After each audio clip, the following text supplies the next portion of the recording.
Alright, hello, hello. I'm about to get the stream started here shortly. Just wanted to grab a drink before I actually sat down and got landlocked into this. So we are going to start off with BCNM60, which I'm kind of assuming if you are here then you know what that is about.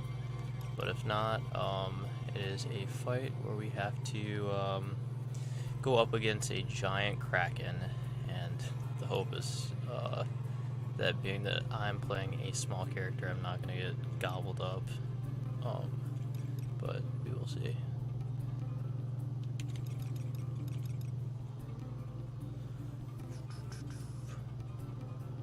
Alright, so I'm going to go ahead and switch to full screen just to start off with.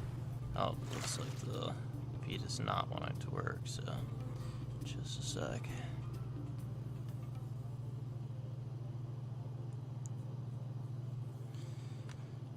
Let's see.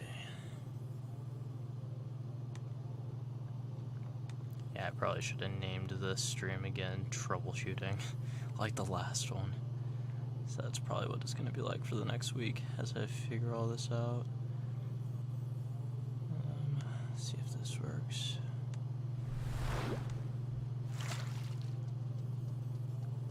Alright, oh, cool. Yeah, it just needed like a second, I guess, to connect. Alright, so I'm gonna... Looks a little off for some reason.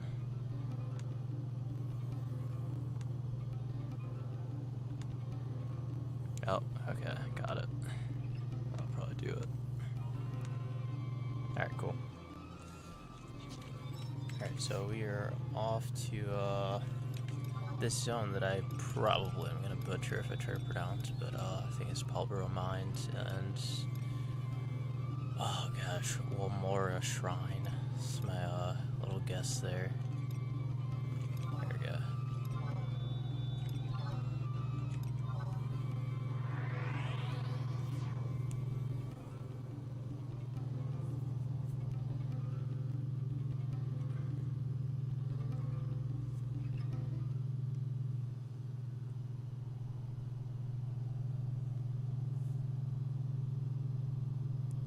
Actually turn on the webcam so that you guys can see me suffer.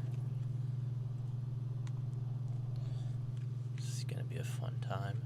Although I have this fight pretty locked down, so it can either go like where it's gonna be super easy and I'm gonna have no problems, no hiccups, or like I'm gonna pretty much face plant the entire time. It might help if I switch pets. So I'm playing a job class called Puppetmaster. If you guys are watching this video and you are not familiar, but this particular class allows you to summon or call name all dictate the actions that the puppet will take during the course of battle. So I'm going to be using the tank puppet because it's for this particular fight, it's pretty much the only strategy that's been tried and true. So typically the headpiece or head frame that goes with the tank puppet is the Valor Edge set, but I'm using the Soul Soother headpiece, which goes with the White Mage, or that particular job class, and that is gonna allow me to get a few more attachments that are of the light affinity. So each part basically will give you so many slots that you can use, which you can see at the bottom of that 3x4 grid. Below there you can see how many fire attachments can be used based off of like how many points they have on them. But I'm going to go ahead and just get started here.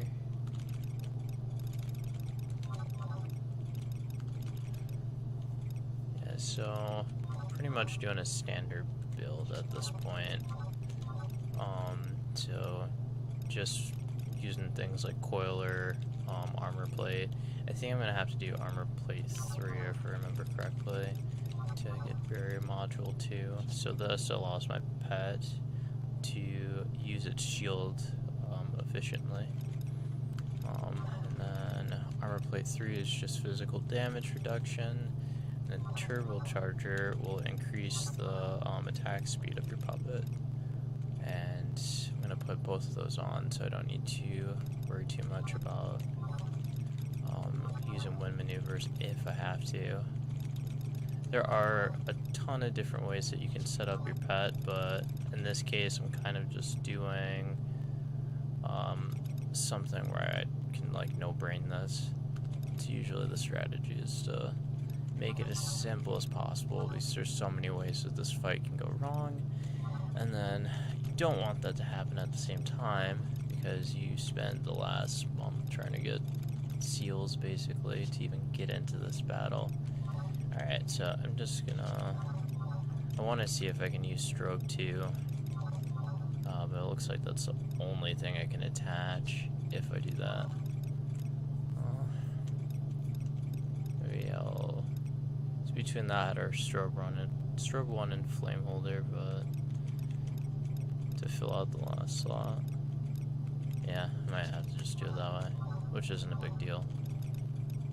It's actually probably going to work out for the best as far as defeating Fee Faster, which is the name of the boss. Alright, so let's go ahead and head inside. This should be pretty straightforward.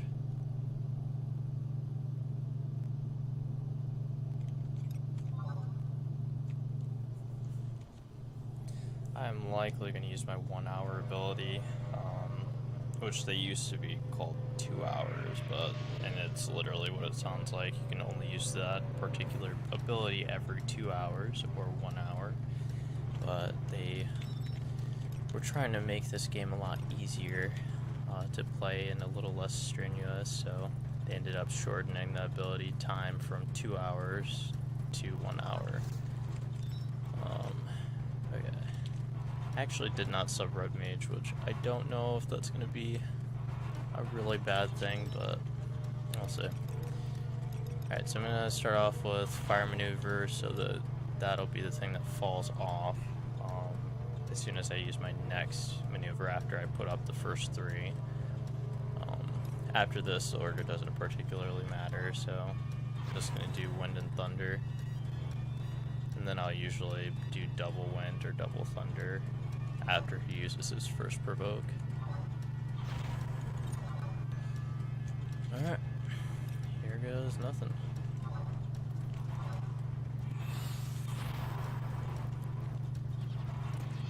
Alright, so I just land a provoke. I'm gonna go ahead and put up a wind maneuver. I'm gonna wait on overdrive for just a second.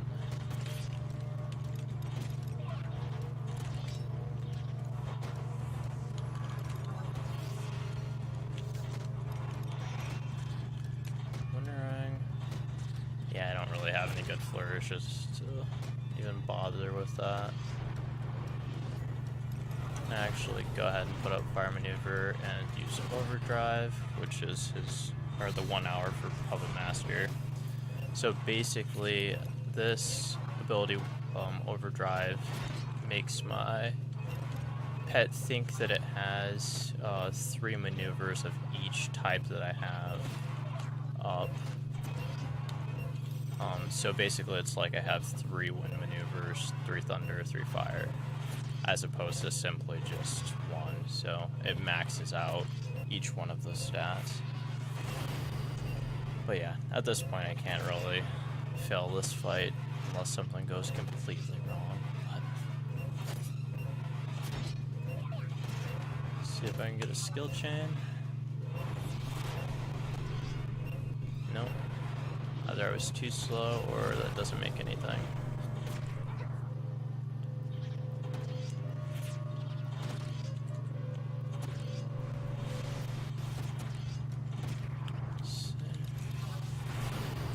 I'm healing once.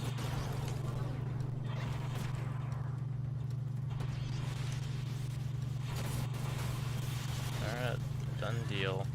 I probably overhyped this fight a little bit too much, but it's likely because it was super super harsh back in the day, but nowadays, especially with this job class, it's not too bad.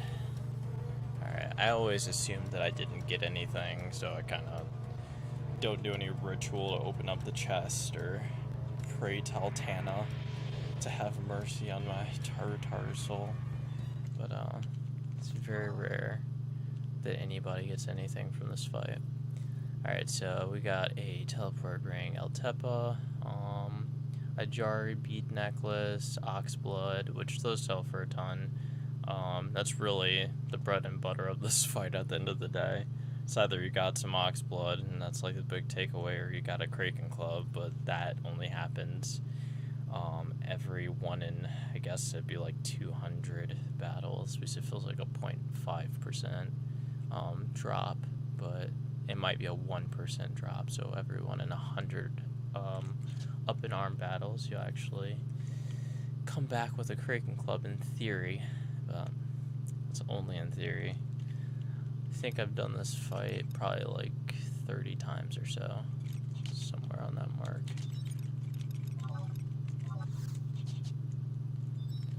Still no luck.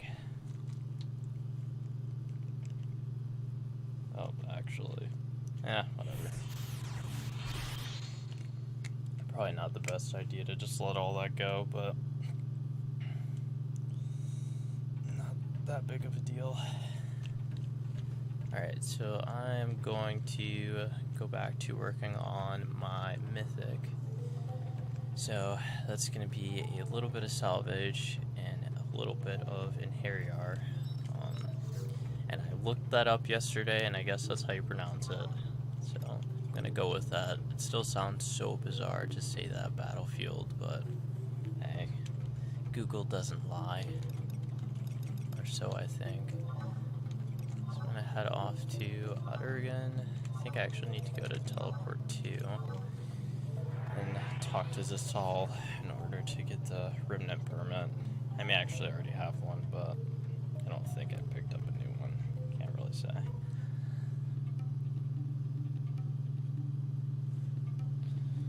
Alright, I'm gonna switch this to game only.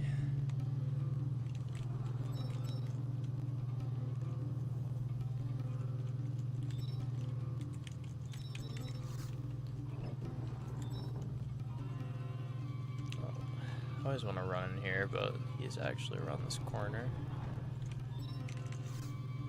It's just like one of those muscle memory things, so always go in the commission agency. I feel like 9 times out of 10 you can't go wrong. It's just where most of the assault missions take place. I guess all of them.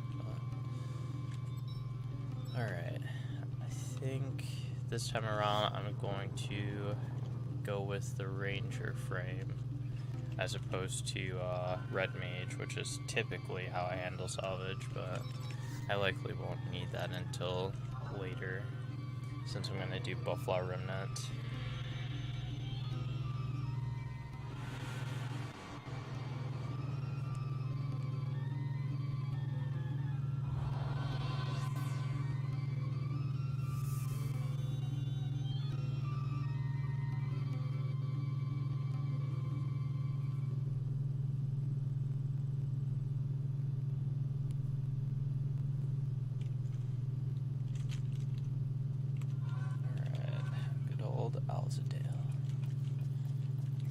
Alright, so while I'm en route, I'm going to switch frames.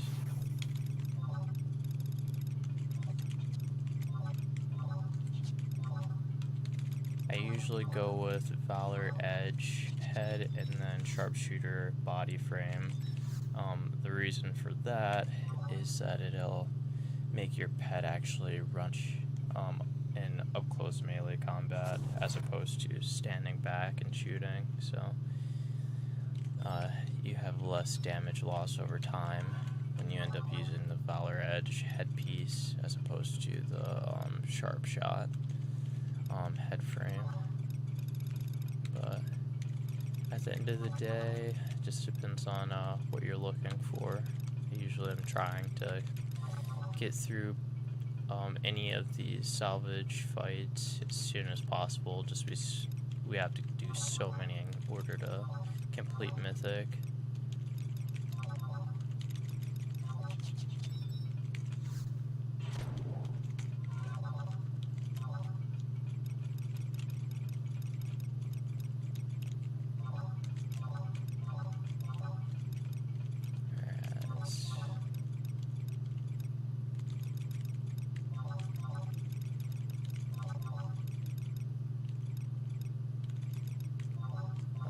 Actually, not scope.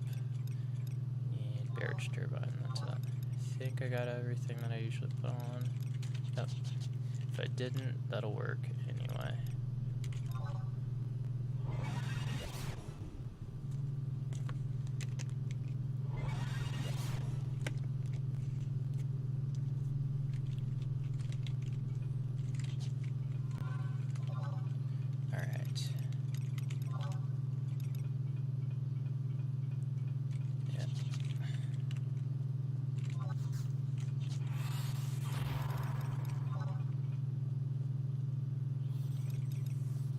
I think my current health is about how much I'll have once I go inside, so I'm not gonna heal myself. I probably didn't even need to. I'm like in the habit of trading stuff now. I don't think I even needed to repair my pet at that point, but just went ahead and did it anyway. So I think this is a new change, but I guess somebody will have to tell me at some point, but I think that it used to be where if you entered salvage, your pet would be despawned. So you'd have to activate again or summon if you're on summoner, that type of deal, like once you enter salvage again. But I'm not 100% sure on that, but definitely now when you enter, your pet will zone into the new area with you. So it's a pretty nice quality of life change, because I'm pretty sure like this must have been 4 or 5 years ago, but there were times you'd have no pet when you enter salvage, just because you end up not getting the job ability light bulb. They look like light bulbs if you're in the first salvage, but I'm not sure exactly what they're called in this game, or in this particular salvage. Alright, so I actually lucked out. I could do this entire place now, just based off of what I've got. Like every floor, that is. Let's see, spellcasting. Dexterity's good. Yeah, if I wanted to nitpick, I could like complain about the fact that I did not get max HP, but honestly, I would definitely take this and run with it. So I don't usually get this lucky, where I actually get my animator right in the beginning. Let's see. Yeah, that is the 119. Cool. Alright, so I always start off by going west. At some point I'm gonna do Silver Sea Remnants, but today is definitely a Buffalo Remnants type of day. So I have this place memorized a lot better than all of the other salvage areas.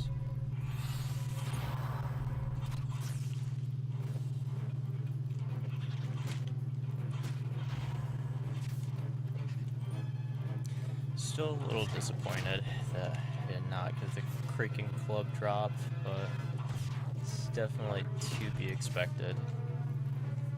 I definitely have like a lot of things, a lot of different battle styles or strategies that I'm looking forward to using once I get Creaking Club, since it's a 2 to 8 hit weapon. But probably gonna primarily use it on my white mage. I might use it for paladin, but we'll see. I don't know if it has any like real utility in that sense.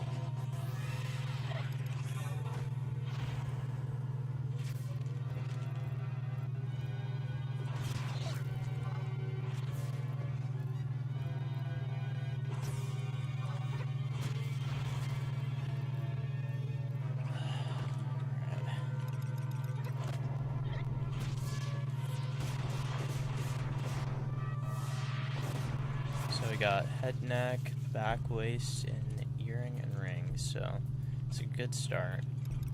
I definitely like this place for that reason, because you end up getting, I would say, at least 70 or 80% of your armor on the first floor, including your attributes as well from that first runic lamp.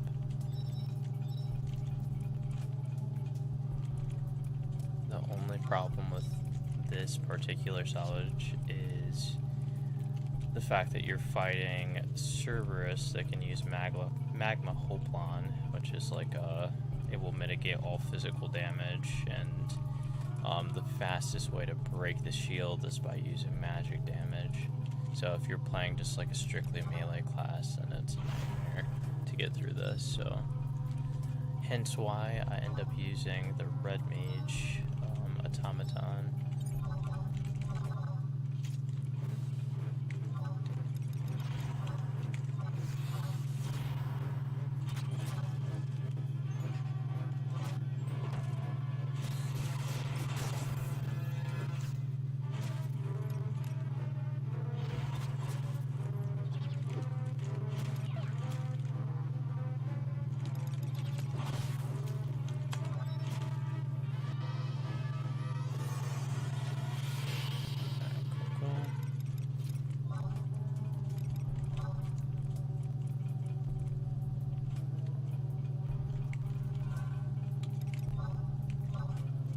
Style lock.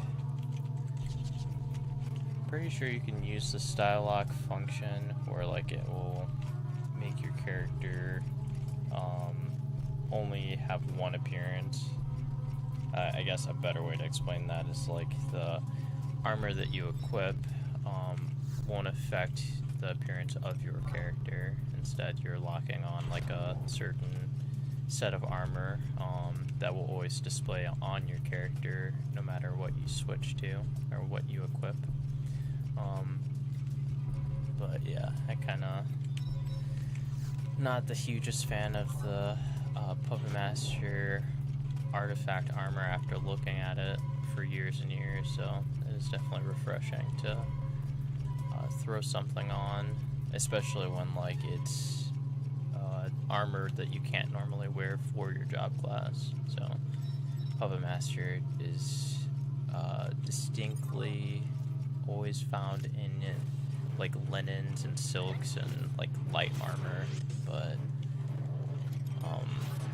using the glamour system, not sure what they call it in this game, but I guess the style system, you can wear just about anything, including heavy armor, which looks really funny on like a Taru.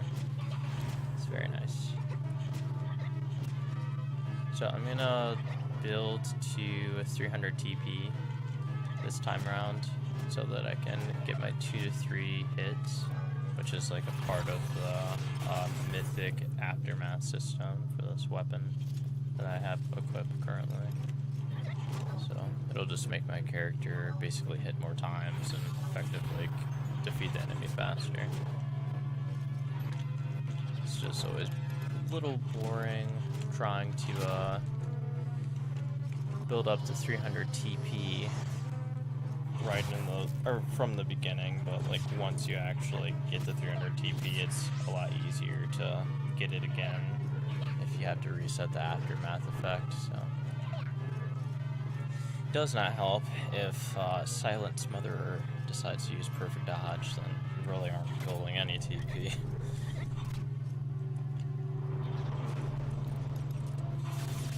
Good job, Sparky. Perfect dodge is not GG's.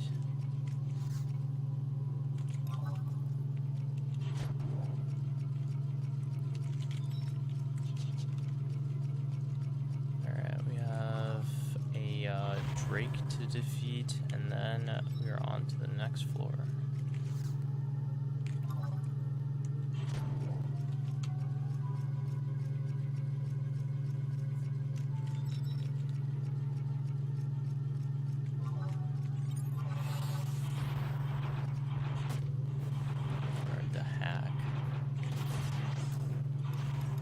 strange demon dragon, which I have like no business fighting for my size. But I guess they look a lot scarier than they actually are.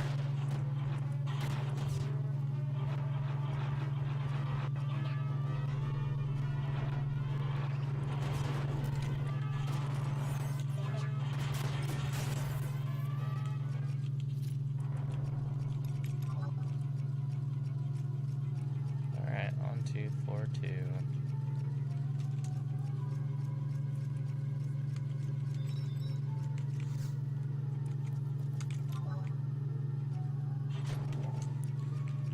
Alright, I'm gonna pause for a quick second because I need to check something really quickly.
All set. So now on to floor 2. For this particular floor, I only need dexterity and strength. When you enter salvage, if this is like your first time ever watching salvage either being played or like you've never entered it yourself, if you actually play Final Fantasy XI, you start off salvage with no equipment whatsoever, and your job is to defeat certain enemies to unlock those pieces of armor that you would otherwise have. So normally like that wouldn't be a big deal,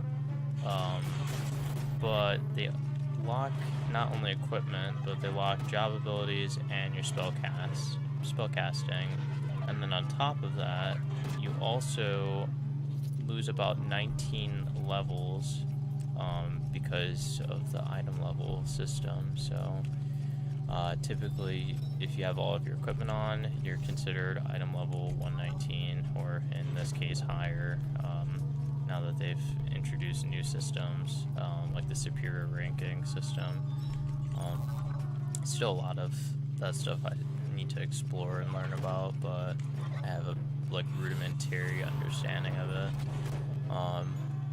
But yeah, basically like you start off as level 99 because you cannot equip any of your armor, which is about 20 levels lower than typical, and then you have to go and defeat certain enemies in order to get those armor pieces and your like job abilities back.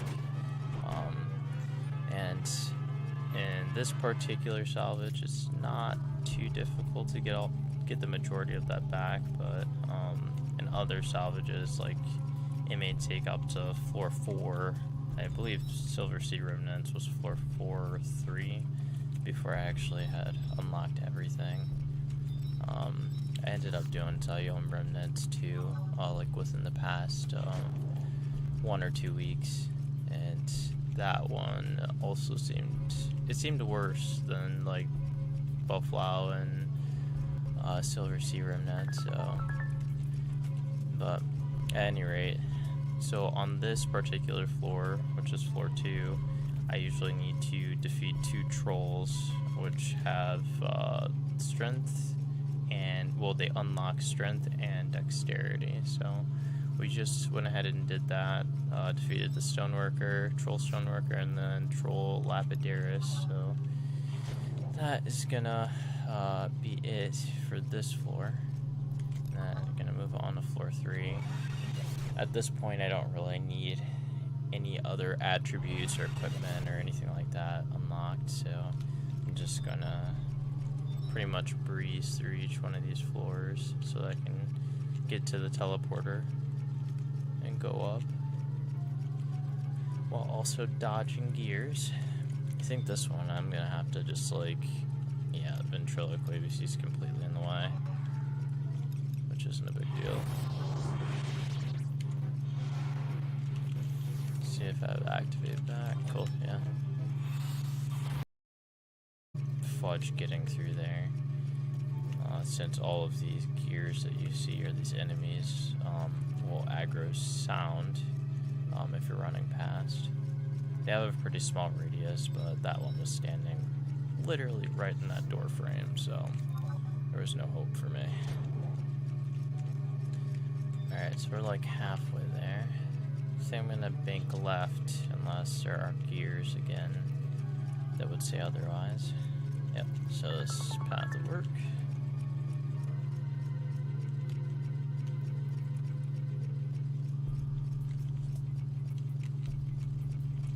Oh boy. I'm gonna cross my fingers on this one. I think this is out of range, yeah.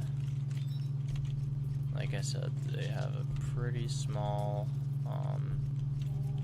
window or range for hearing people as they run past.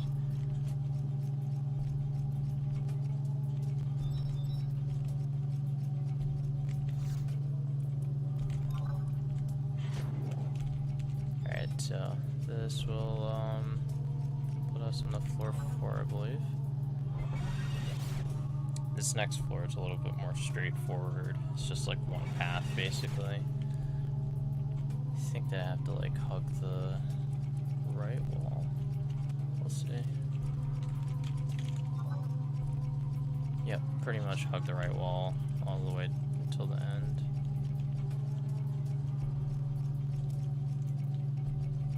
I'm gonna start building up my maneuvers, since I have to fight one chariot and then 3 gears and 1 Cerberus.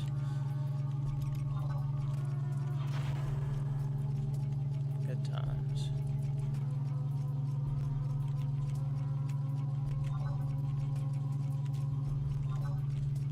Alright, so the chariot's coming up.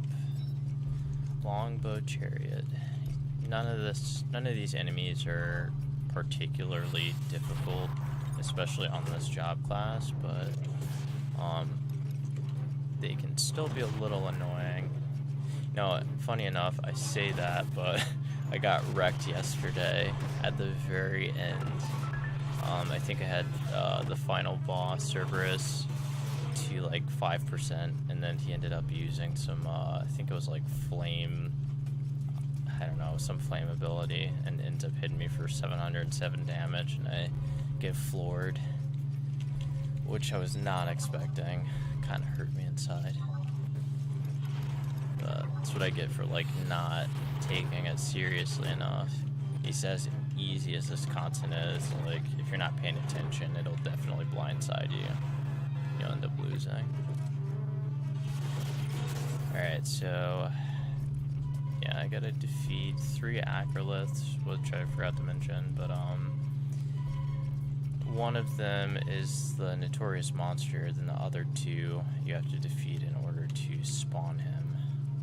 Spawn the notorious monster. So I just defeated 1, and then this will be the second one, and then the notorious monster will spawn after I defeat this acrolith.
cotton purse.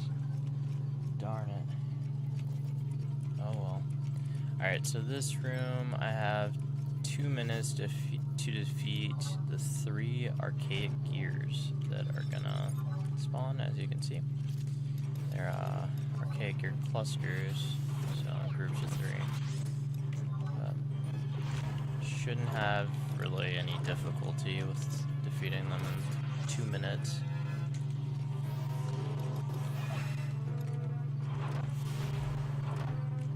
I'm gonna have to switch pets after this as well. Nice. Alexandrite for my trouble.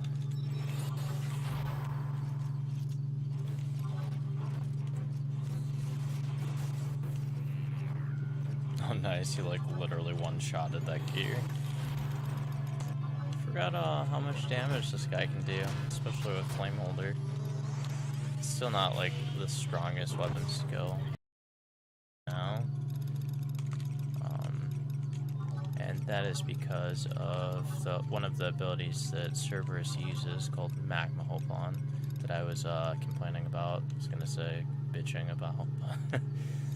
I again am not worried about monetization. It's not even the freaking thing right now. I need to first get more than 2 viewers. But at any rate, yeah, I was definitely bitching about doing this earlier, and about will allow me to use maneuvers without thinking about it, and just kind of frivolously. So otherwise, you can overburden your pet and cause it to overload when you use the same maneuver of the same affinity consecutively.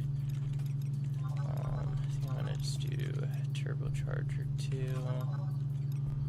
and then let's do loudspeaker 3. Actually, I'm gonna have to get rid of one of those. Arcana clutch and ice maker. Probably get rid of that. So he's not gonna really be fighting up close anyway. Alright, cool. I think that's good enough for now. Yep. Alright, let's go. Start off with a light maneuver, have my pet heal me.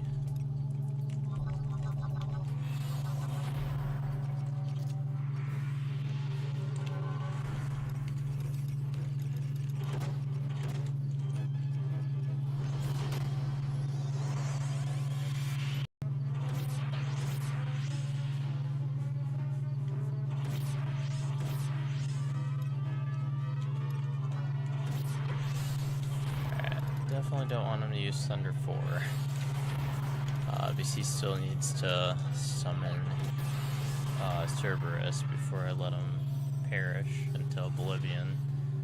But yeah, Sparky had a whole nother plan going on. He was like, yeah, I'm just trying to get out of here right now.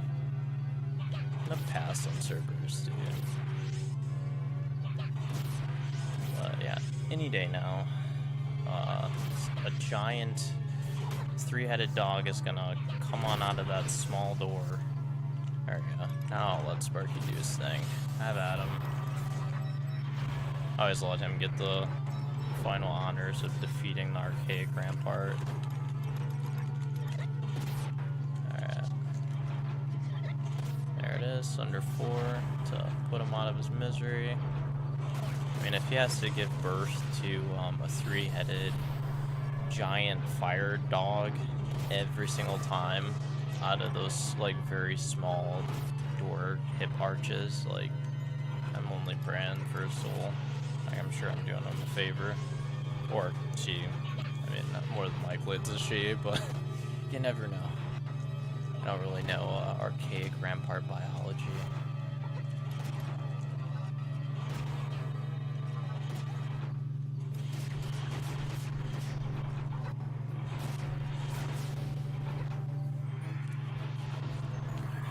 Throw up Face Samba again.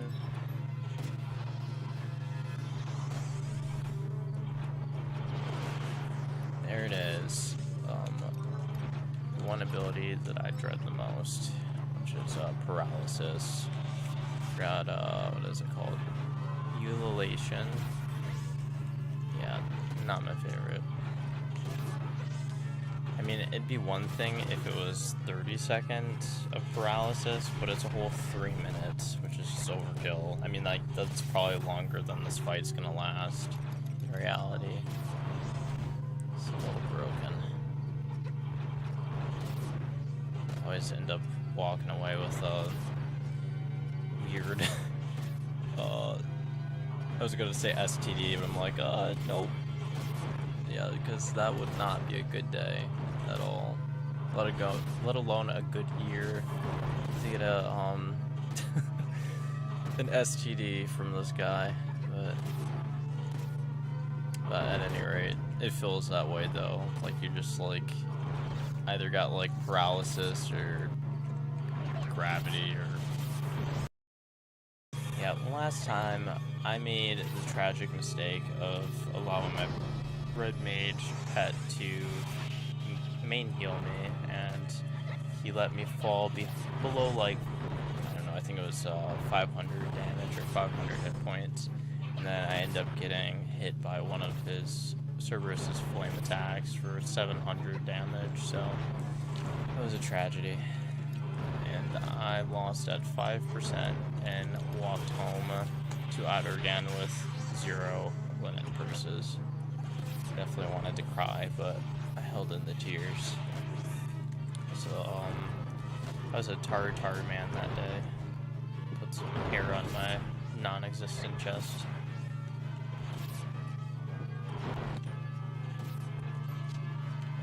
Let's do 2 light maneuvers. Oh, yeah, he's out of MP. So go ahead and reset him.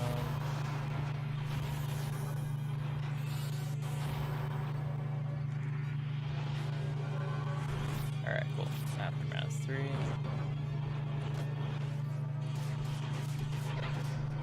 Yeah, that seems about right.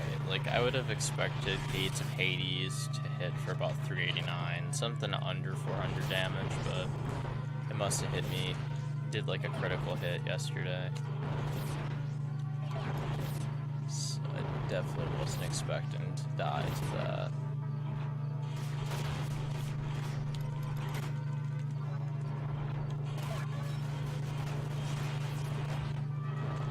Alright, we're about to have a repeat. I'm going on myself.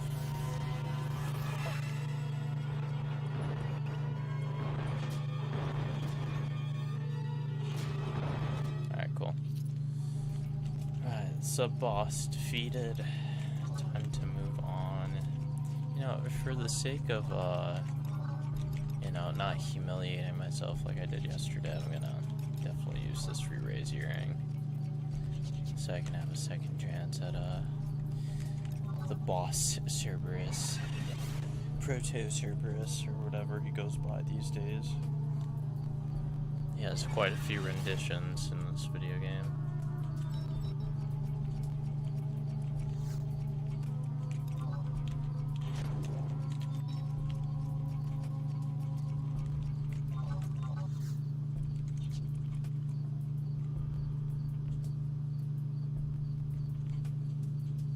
There's like a cricket really close by, but I'm kind of trying to figure out why it would sound that vivid and crisp without actually being inside. Alright, so this is the final boss.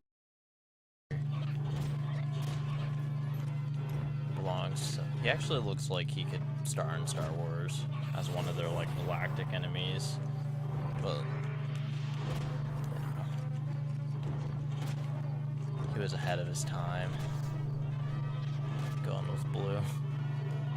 Okay, so I think I'm gonna just save up for Aftermath 3 since I'm pretty close to losing it.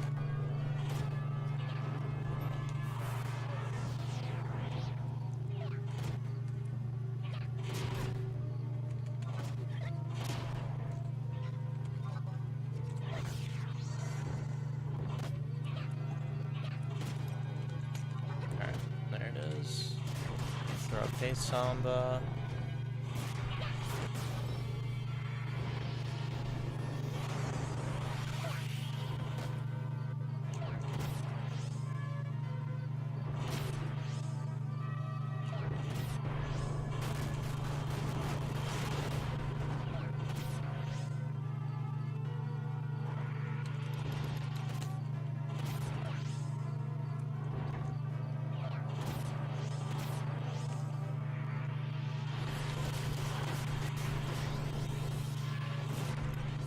No!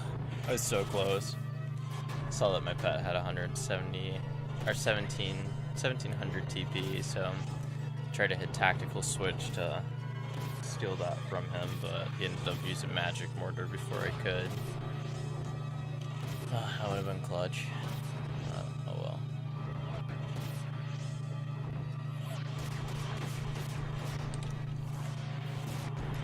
Oops, I goofed. So let Aftermath 3 fall off. Not a huge deal, but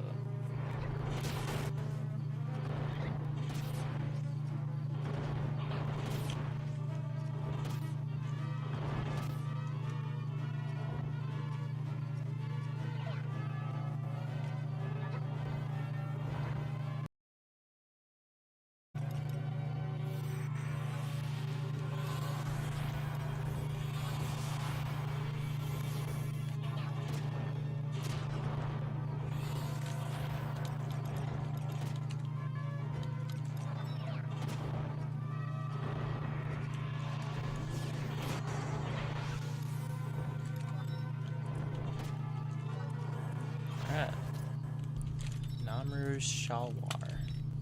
Which I'm gonna go ahead and toss. I don't know.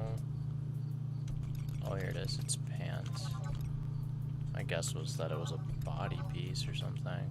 Although, you know, I'm gonna keep that because I could use it.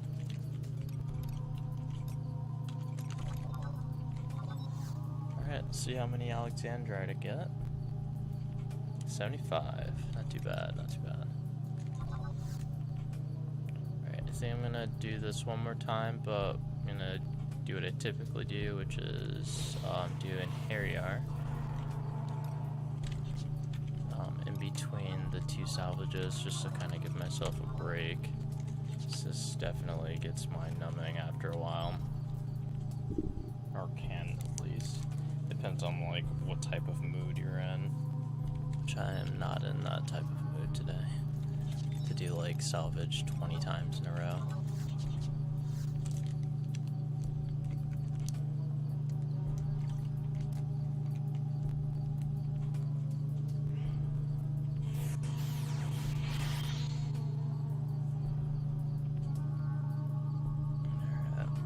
Yeah, it might help if I went back full screen.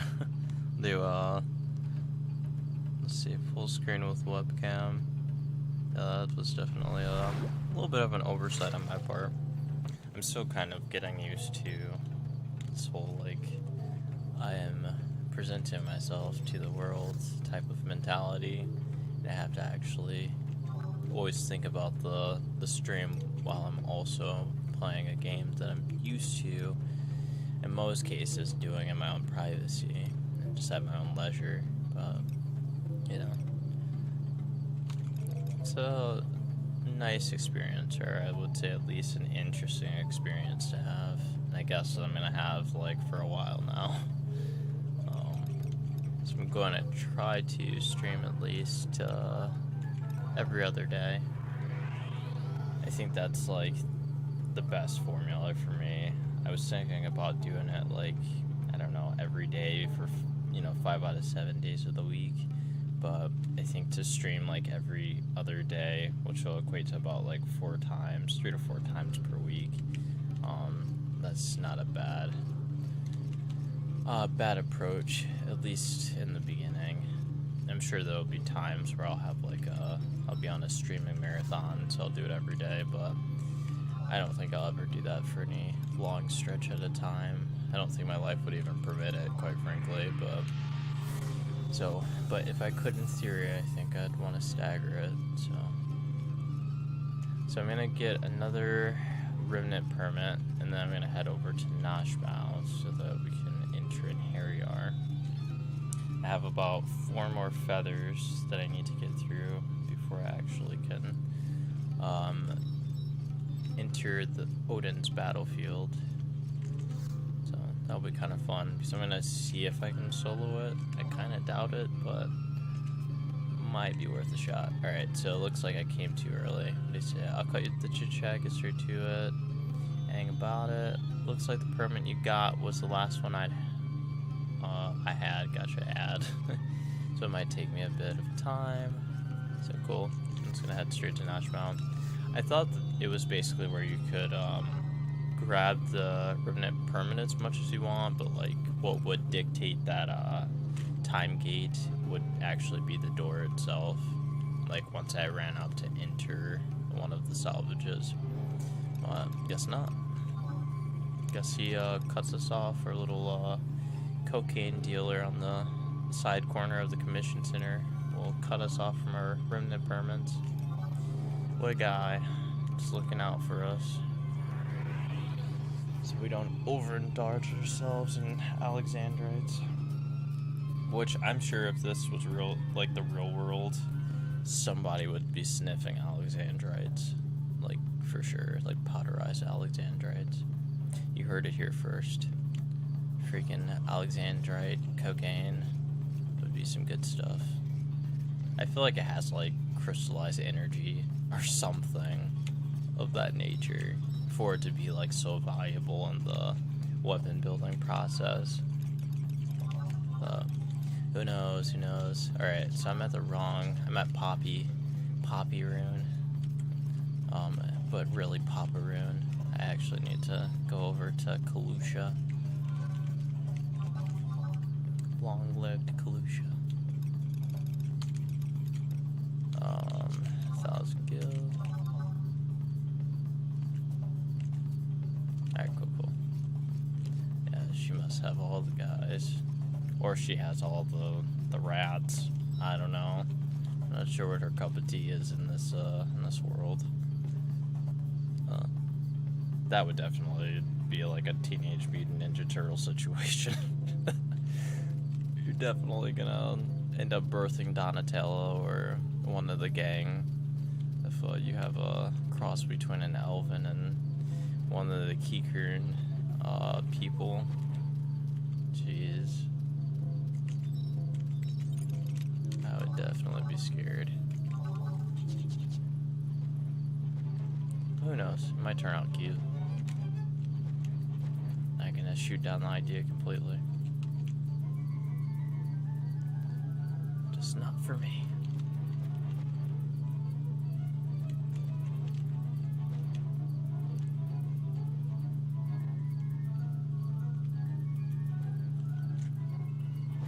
Alright, so we are again on the way to Inheriar.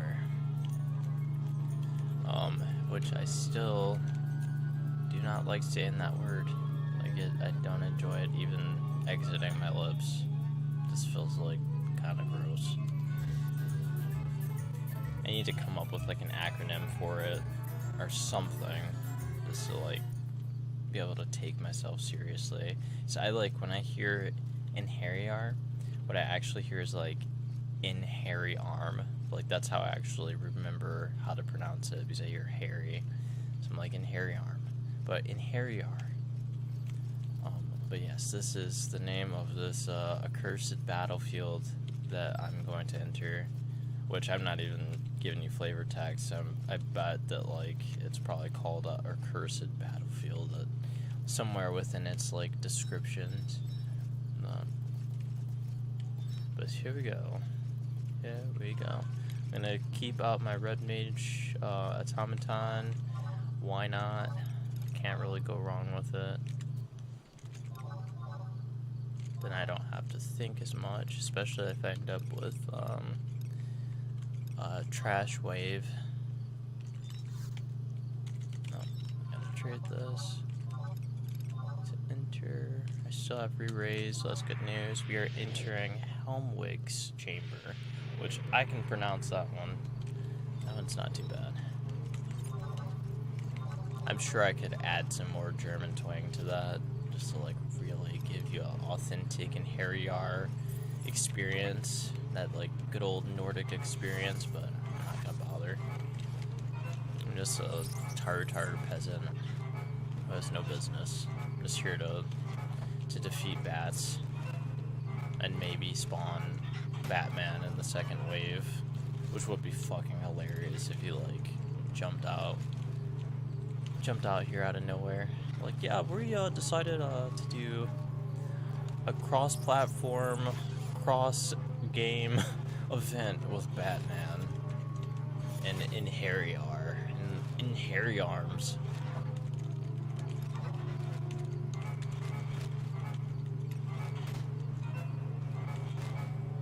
Alright, cool. Started off with haste 2, which is what I need. I'm gonna switch to my flea boots, or Hippomanus socks +1. Since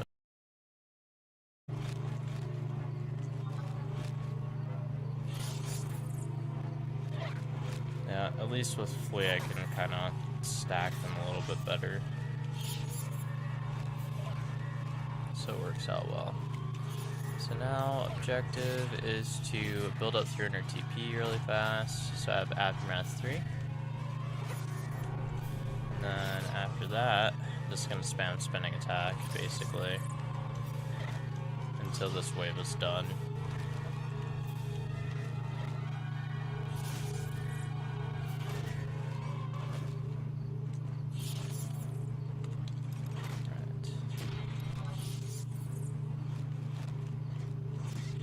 Usually this doesn't take super long.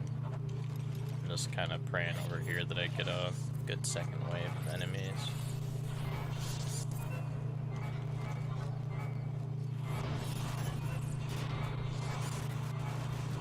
Oh, nice. Actually, kind of want to defeat that guy. First two. First one. There we go.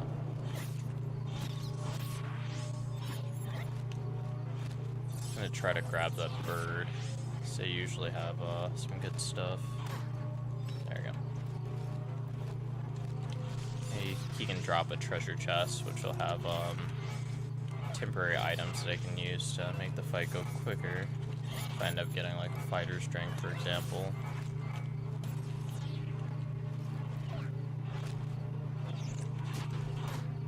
Throw up Haste Samba again.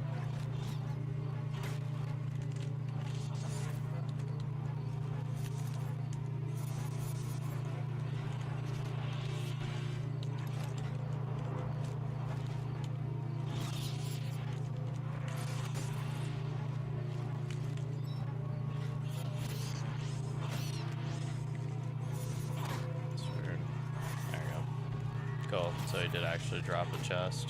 Screw it.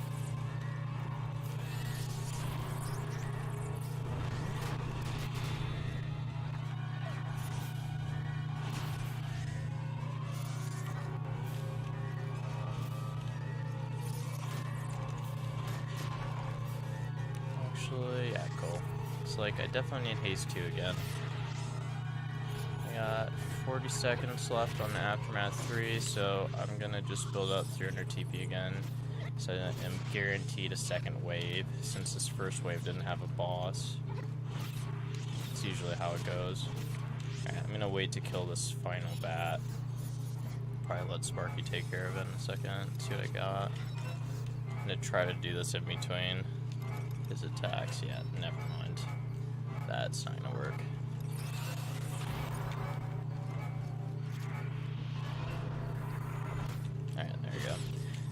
This second wave is going to spawn right on top of me. That's half the reason why I wanted to try to open the chest. There we go. Cool fire's drink. Okay, now I need to move quickly. And of course it's freaking imps. Or Odin's fools. These guys, they're not hard, but getting overwhelmed by them is can end up leading to death and life alert. Can't get up and you're falling. Alright, so I'm gonna pray that they hit me and I end up getting fleas. So I can pick these guys up fast.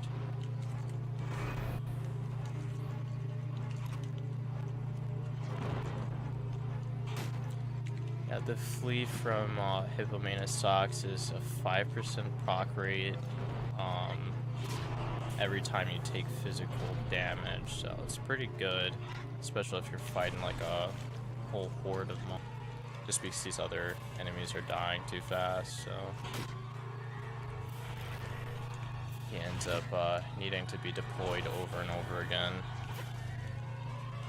Alright, just throwing up Aftermath 3. Alright, cool. I got Flee. I'm gonna grab the, like, last two.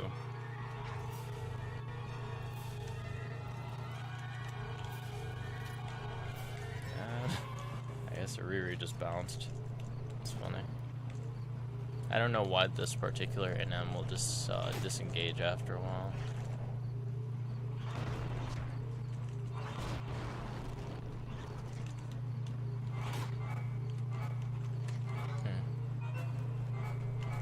Yeah, my character does not want to fight.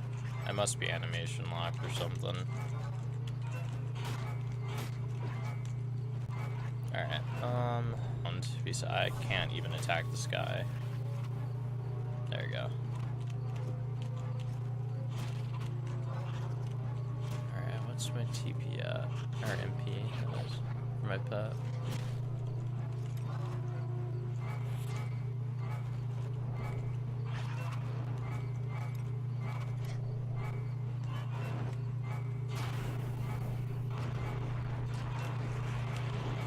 Sparky must be asleep or something, so I'm gonna just repair to him.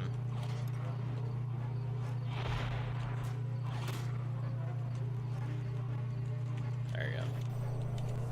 Of course, and then something's proceeding with sleep to you again. Great. Is he asleep again? Alright, cool. Where is it?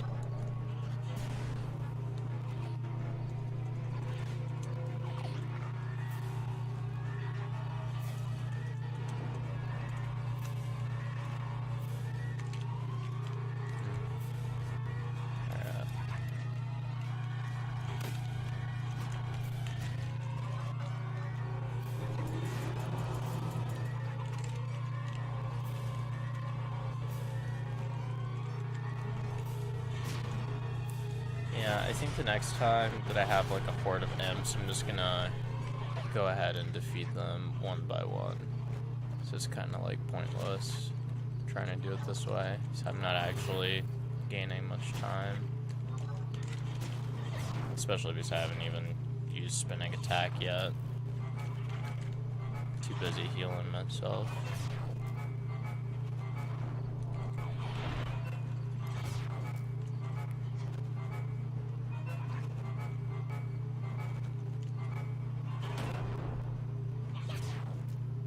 Just waiting for Aftermath 3 to fall off, and then I'm going to renew it, and then proceed by spamming spinning attack. Or I'm going to turn into a toad. That too. You know what? This is my life now, so I'm fine with that.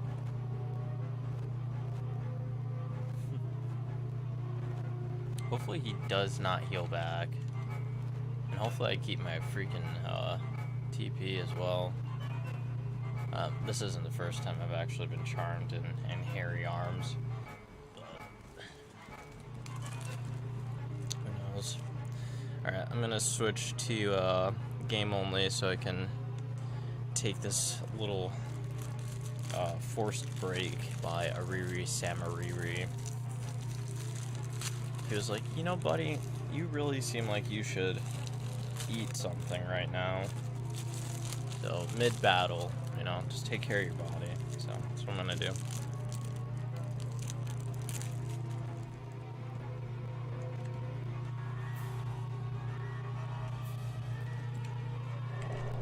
Alright, sweet.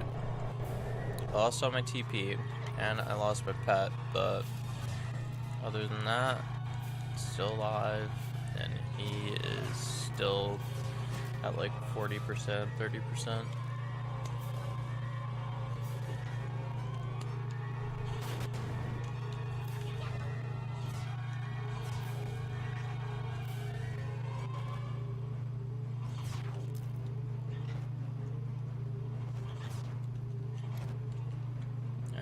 Go ahead and reset my pet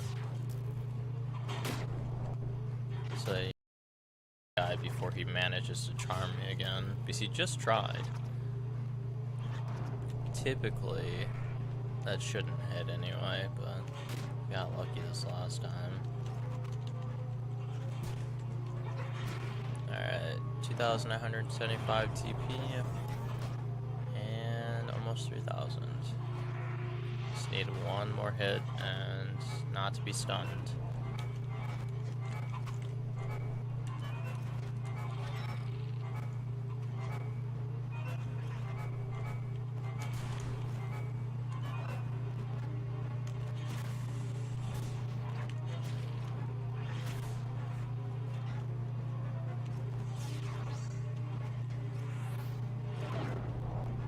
I'm just gonna finish him off, or never mind, just took a punch.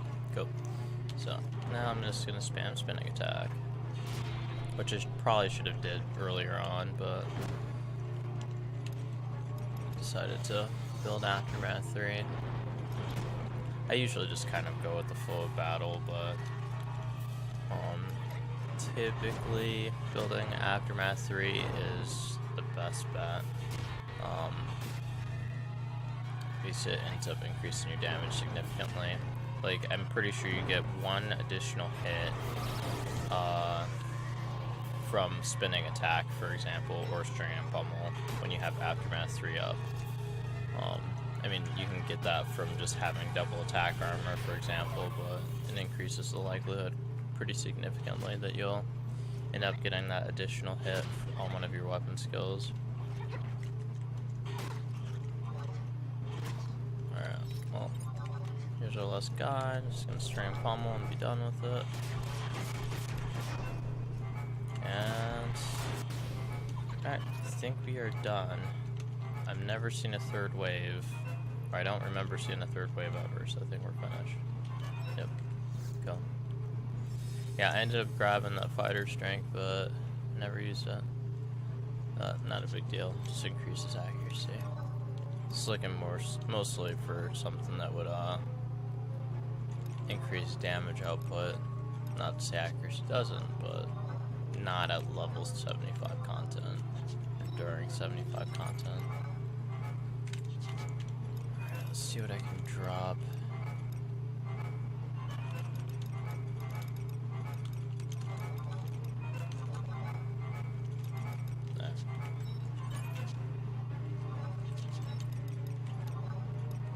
I actually need to exit out first to get the points. Alright. 1,440. 1,440. We're going to... I'm going to take a quick break here in a second. And then head into salvage one more time for the night.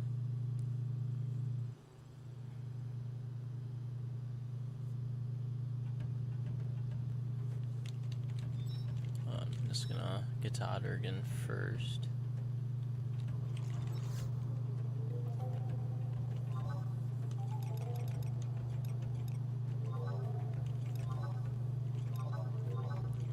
Teleport 2. Alright, I will be back in, let's say, 10 minutes. Alright, talk soon.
Although I don't think I actually even have any viewers right now. Say hello to my little friend. My little cute black cat named Sparky, aptly named after his predecessor, Sparky the First. Sparky the First, who was a automaton. And now he is Sparky the Second, the black cat. The black and furry cat. Let there be no confusion that this is the cutest black cat of them all. Or so he likes to think.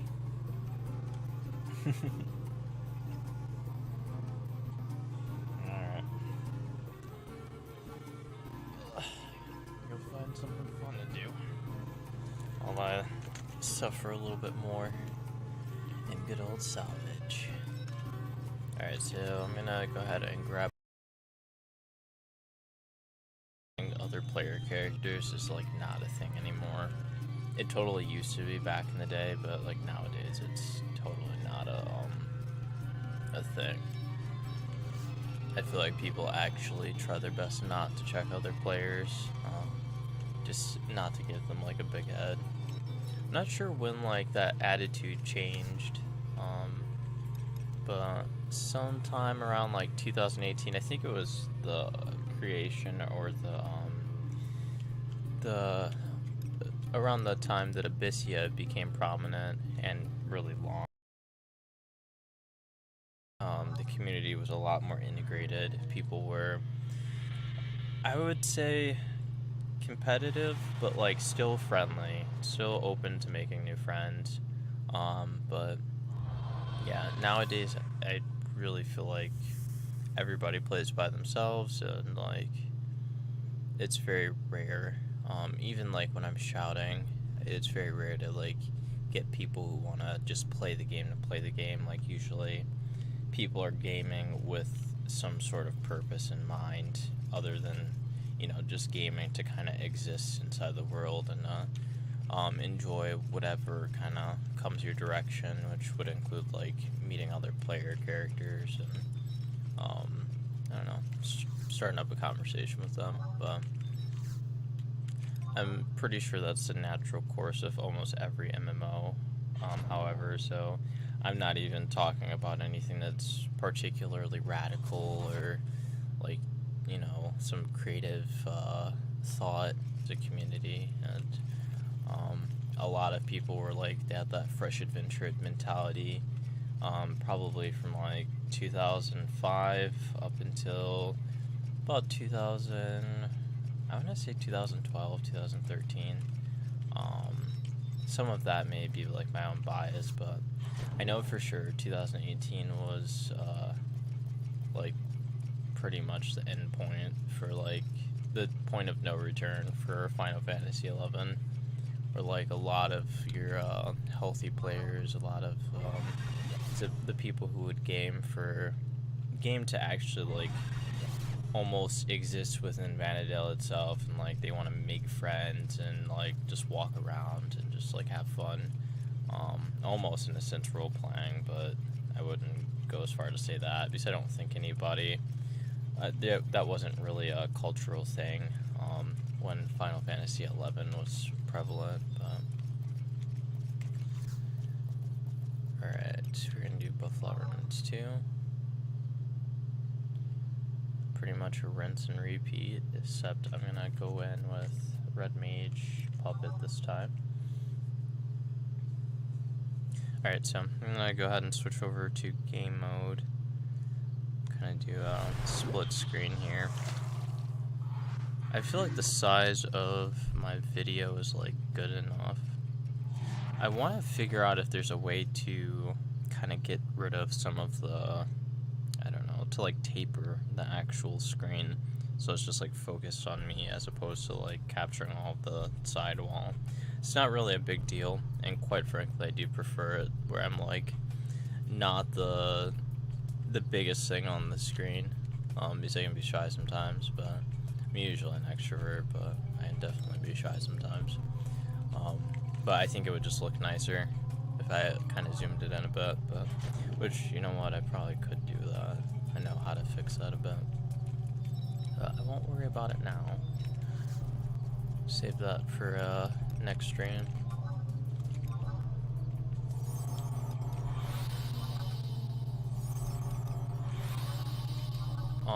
If any of you guys are watching this video and you want to support me, you can do so by subscribing to the channel. You can also support me on Patreon, although I'm like not really worried about that at the moment. I literally play this game for pleasure, so I will likely be streaming whether or not I have an audience, whether or not like the community supports the game that I'm playing. So in this case I'm not worried about it, but I will likely use the funds from Patreon for an assortment of things, including schooling. So if you guys are interested in supporting me in that manner, then feel free. You can just go to arcadian.com. And I think I also have it within the description as well. Yeah. At any rate, we are gonna begin by fighting this Remora camp, which I just need to, I believe I need to defeat 3 enemies on this floor. Remora camp, then the flying Remora of destruction in the room adjacent to this one. And then after that, oh yeah, I got like 2 goblins actually and a Dahak, so actually 3 goblins and a Dahak, so total of about 5 enemies, and if I goof, about a total of 6 enemies. Because there's actually 2 Remora camp on the way. But oh yeah, I need to switch weapons for sure, or else this is gonna switch to a weapon, really, because I didn't have anything equipped. But yeah, there's a second Remora on the way, so, and I almost always end up aggroing that Remora, although I don't need to necessarily fight it, so it's just like redundant. So admittedly, I was surprised to have, I was up to 3 viewers at one point in time. Of course, they ended up joining the stream when I was not ready for them. So, but that's okay. I think that's going to be like the nature of the beast for the next little while. So, not too worried about it.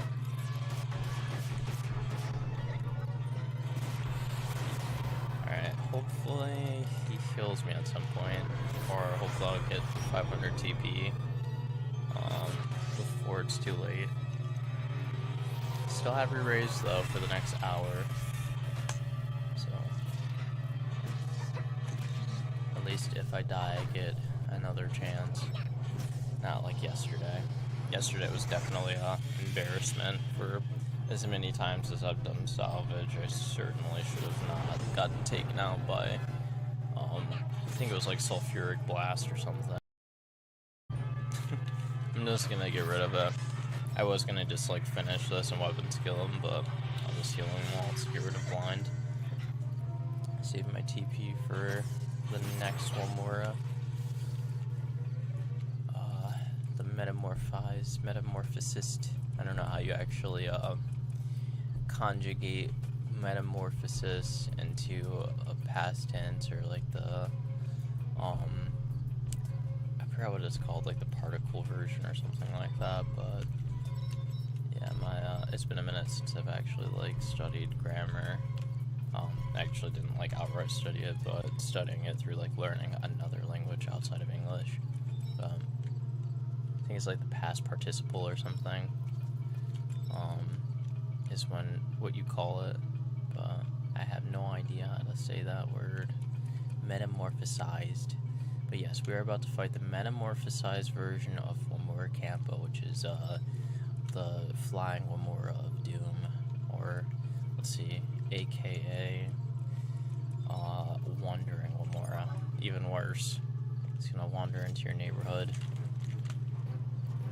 Again, like, I would definitely instantly tranquilize this thing on site, no questions asked. If this was ever found in real life, Like, just no way.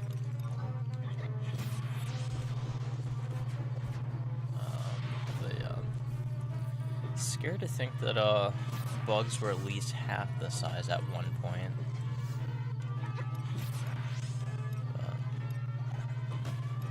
Back when we had more oxygen in the atmosphere. I guess that would probably make us bigger too, quite frankly. Like if insects could reach sizes of that degree, then one would think that we would be able to too.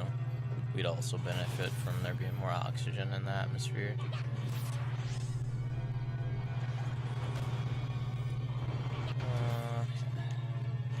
I'm not gonna worry about Aftermath 3, I think. I'm just gonna try to get rid of these guys so I can get to item level 119 as soon as possible. Still no animator, so we're still gonna be going pretty slow here until after I defeat the goblin that's coming up next. Alright, cool. So I have all of my equipment now, so you can see, except for the animators, of course. The one thing that matters. At least I can style lock at this point.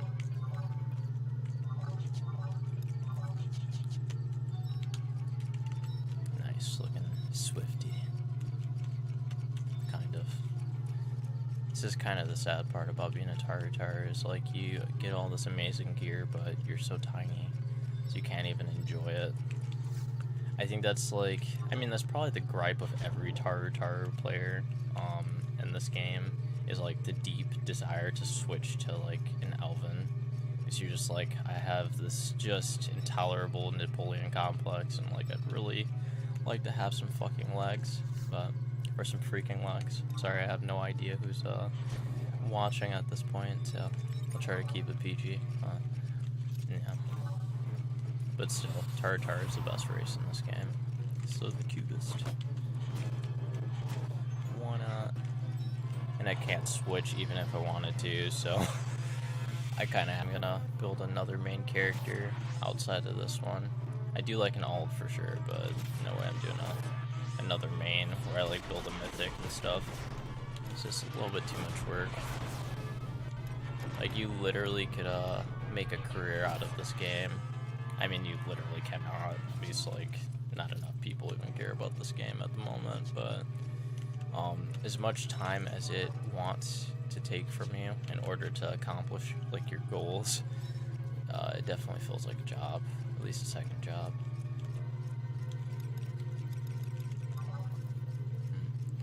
Alright, so now I need to defeat this Moblin Ponyardman within the next minute or less in order to spawn the Notorious Monster. And then the Notorious Monster can drop a cotton purse. It's just not, I think it's like 10%. It's a 10% chance, so, which pretty much means I'm not going to get it. Alright, so I need to reset Sparky, because he has like no MP. I'm going to also build up Aftermath 3 this time.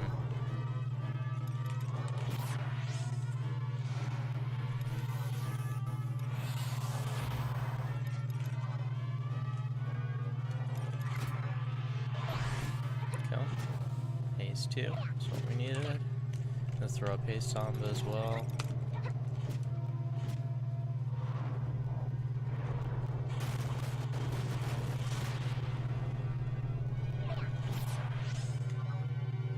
That makes sense. Whoops. Yeah. Usually, I have my animators as part of my macro. Like, when I hit my macro, it'll equip the animator, but I ended up taking that off yesterday and just kind of forgot. So my animator is still not on, but I'm going to wait until I get 300 TP, because if I try to equip it, then it's going to reset my TP, and then I'll have to rebuild up AM3 again, which will be kind of annoying. Not the worst, but kind of annoying. Alright, so now I have to style lock one more time. There we go. Yeah, I was like sitting there trying to hit light maneuver and ice maneuver, and I'm like, why isn't this working? think by now that'd be like the first thing I think, but sometimes the game is just like a little clunky and laggy, so you'll hit something, but it doesn't actually translate because it was overlapping with another action. Very cool. Alright, Spark gets a gold star for finishing the kill, the enemy, but unfortunately no cotton purse again. Based off of like how often I actually see it, which is like never. Alright. I'm gonna live life by the horns and fight the hack from behind. Usually this is like a very bad idea, because Telwood can easily decapitate a Tartar, but it should be fine.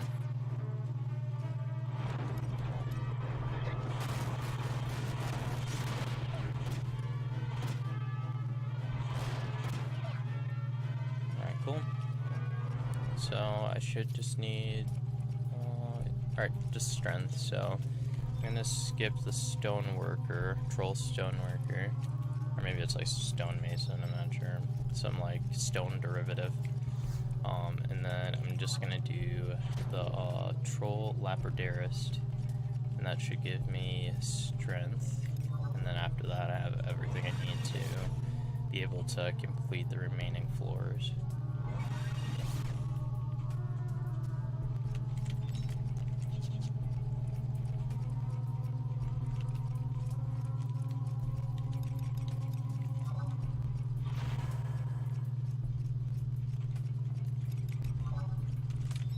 Probably have to sneak in a viz.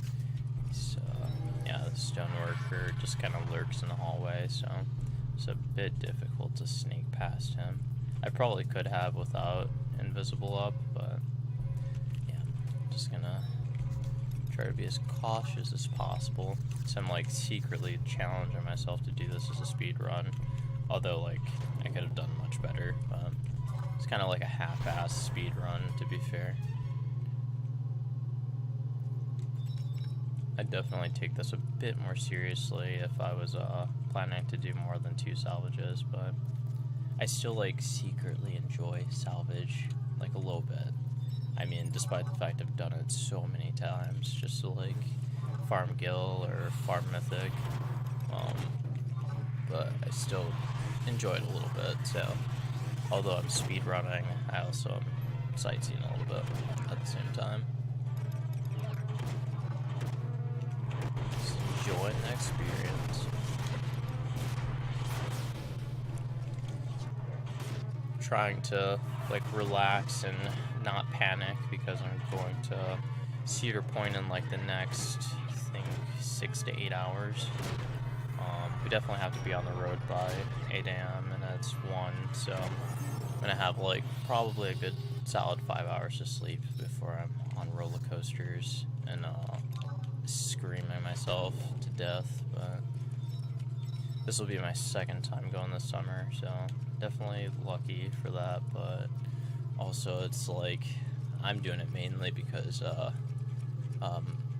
like my family basically wants to really go, so if it was my choice I'd be doing something pretty casual like miniature golf or something like that to just relax, but they're like, no, roller coasters now. So it's like, okay, let's do this. So I have to work myself up to that. But I'm gonna try to ride the Millennium Force at least 4 or 5 times. Actually today, since it's past midnight. I'm gonna try to do that without vomiting after I gorge myself on some elephant ears or funnel cake. I ended up calling the bread that you can purchase at Cedar Point, and I call it elephant ears because that's what us old folk, although I'm not that old, but apparently I am now, us old folk used to call it elephant ears, like any of that type of sugar bread carnival food. But I got like aptly corrected. Like, she corrected me so fast when I asked this, I think she must have been like a 10-year-old girl. But I asked her, like, hey, what's on your plate? Like, and where'd you get that?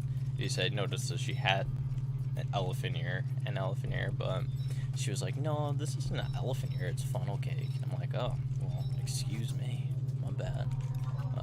I thought it was just funny because it's like one of those generational divides. Although I'm like still millennial, and I kind of feel like our culture and everything is still relevant, like we're still hip and in, but we are slowly fading out of relevancy, and getting taken over by the Gen Zers. So it'll never be called elephant ears again, it's just good old funnel cake. Which I don't feel like is a great descriptor for what you're actually getting. It's just, I mean, I could see fried bread, like I could see the funnel in that sense, but like I imagine more of like something that's like a cylindrical shape if it's like gonna be called funnel cake, but it's just like a piece of flat fried bread with like a shoot ton of cinnamon and sugar poured on, powdered sugar. Trying to keep it PG, but it's very difficult. Quite frankly, as much as I curse, I should be playing Corsair, but or have a Corsair puppet, which would be freaking awesome. But get some rolls, some Corsair rolls. All right, so this should put us on floor 4. Floor 3 happens so fast that like I end up kind of not realizing if I'm on floor 4 yet, but yeah, this is definitely floor 4. Would be cool if they like let you know, but the whole point of like all of this Final Fantasy 11 in-game content was to like torment you. It's very grindy, very cryptic content. And like whatever you're working on, like you will not even be able to get it or achieve it or enjoy it until you actually like complete the content. So it's very all or nothing. I always found it weird like that they didn't put stages, like build stages into the Mythic weapon system so that like you could at least have something. I mean, they kind of do because you get the base level 75 weapon, but it's not really the same. So you have to trade in all 30,000 Alexandrites, which traditionally takes about a year to obtain if you're not, you know, breaking your back in order to get it. But yeah, some people get it done in 3 months. So whenever I try to actually play this game like to the extreme, like yeah, your health pretty much diminishes very fast. Nice, good job, Sparky. Alright, so I'm gonna go ahead and get rid of this paralysis. And then we are on to the acroliths. So I have to defeat 3 of them. 2 normal acroliths and then 1 notorious monster that will spawn as a result of defeating the 2. And we'll get Aftermath 3 back up.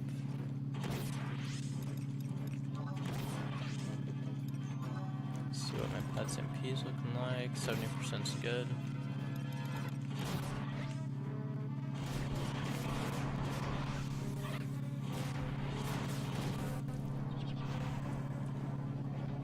Alright, here we go. Let's see if I can make this Aftermath count and also defeat the 3 gears that are coming up as well.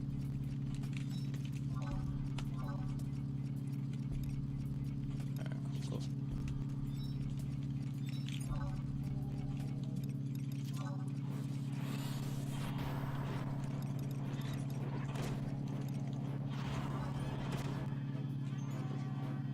Let's see how my pet's TP is at.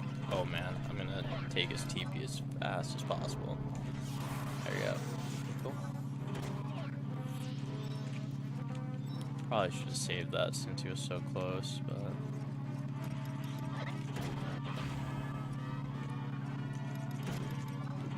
I love that Ice Maker does not delete your ice maneuvers anymore. That was such a nice fix. I mean, that alone, quite frankly, is almost as good as having like Heat Sinker attached to your puppet, for example. So you really don't have to spam ice maneuver as much as you had to before they had made that adjustment. Because before I was just like, anytime you use Red Mage or Black Mage automated, like you just have to expect to overload at some point, even if you were playing perfectly. So you were respawning your automaton pretty frequently. Oh, nice. I got a fleet. That's weird. Okay, whatever. I guess oh yeah, that totally wasn't it. 3 gear clusters. Sweet. Opens up with haste 2 as well. It's perfect.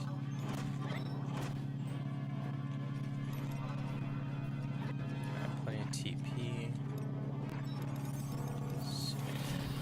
And a minute and 20 seconds on tactical switch, so I'm gonna just let him weapon skill. I think he's gonna, let me do this. So he's likely gonna use Magic Mortar instead of Knockout, so I'm gonna throw up a couple more wind maneuvers, at least just one more to counterbalance that light maneuver that I put up. And just Knockout if he feels like it. There it is. Cool. That'll do it. Alright, and then now we are on to Cerberus, which Cerberus spawns from this archaic rampart, usually around like 10 or 20%. And meanwhile, I can just build up TP. About 7%.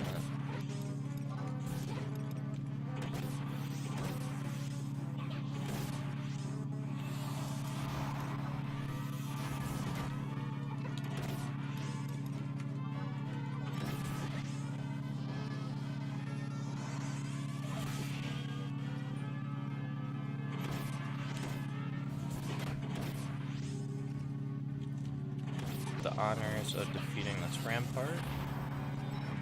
I'll go ahead and get started on the Cerberus, or on Cerberus. And there is Aftermath 3.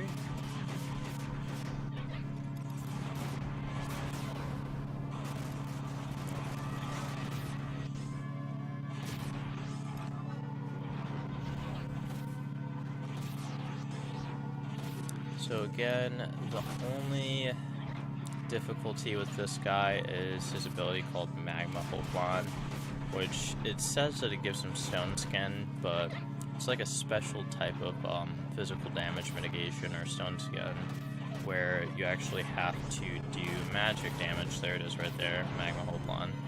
But you have to do magic damage in order to remove the effect. So if you're playing a pure melee class, this salvage is pretty much impossible. It'll take forever to basically take that off without magic damage to counterbalance it. Alright, I got rid of paralysis.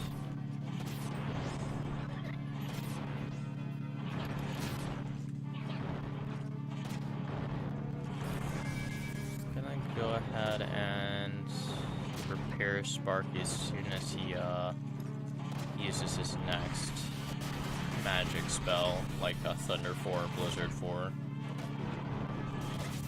so that I can activate and deactivate him. There you go, cool. I got 3 ice maneuvers up for that Thunder 4, so I'm just gonna pack a punch. Go ahead and do that. Should be at full HP now, so I'm just gonna respawn him.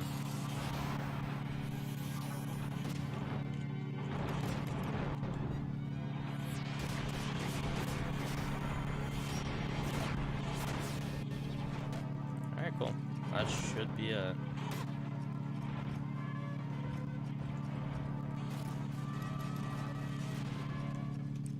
Alright. Made him die off screen like a chump. The chump that he is.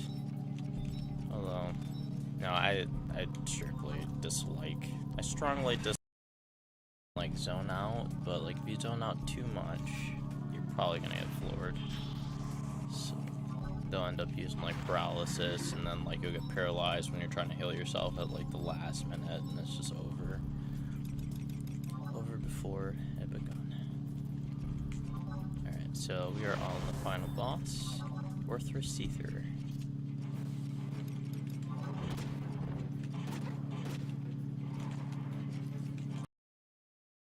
With that ability. Sweet, I got lucky. Alright, I'm gonna build up Aftermath 3 again.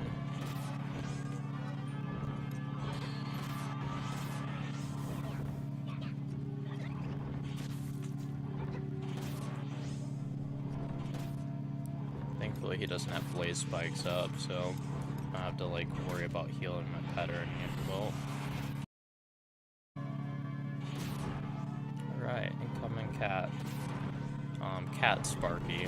I also named my pet cat Sparky as well, IRL. He is in the vicinity, so I'm assuming his plan is to like jump on my keyboard like he always does. I swear that cat thinks that he owns my keyboard sometimes. It's like, why aren't you paying me attention?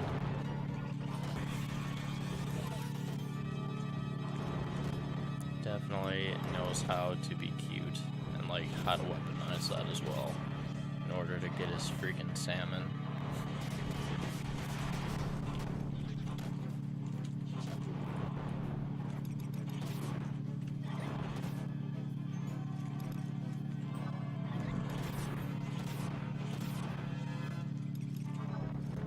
Oh, there it is.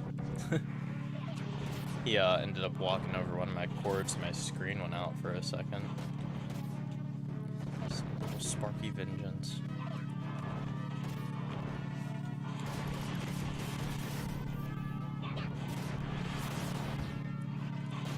Alright, so I'm not gonna make the same mistake as last time and like run with anything less than 700 HP. So last time I got taken out like at 10% from Gates of Hades. I think it was like Sulfuric Blast actually, or something like that. That ended up doing it. Magna is up again. He must be out of MP. Yep. Okay. So I'm gonna just go ahead and heal myself.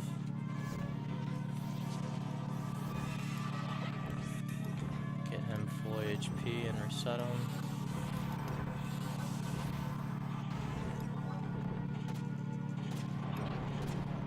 Okay, so I'm doing damage now, so I'm gonna go ahead and string and pummel.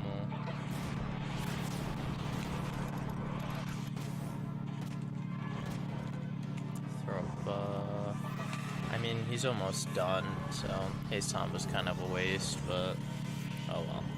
Can never be too safe. Get him, Sparky, get him. Although, I used fire maneuver, so I'm an idiot. Still worked though. Alright.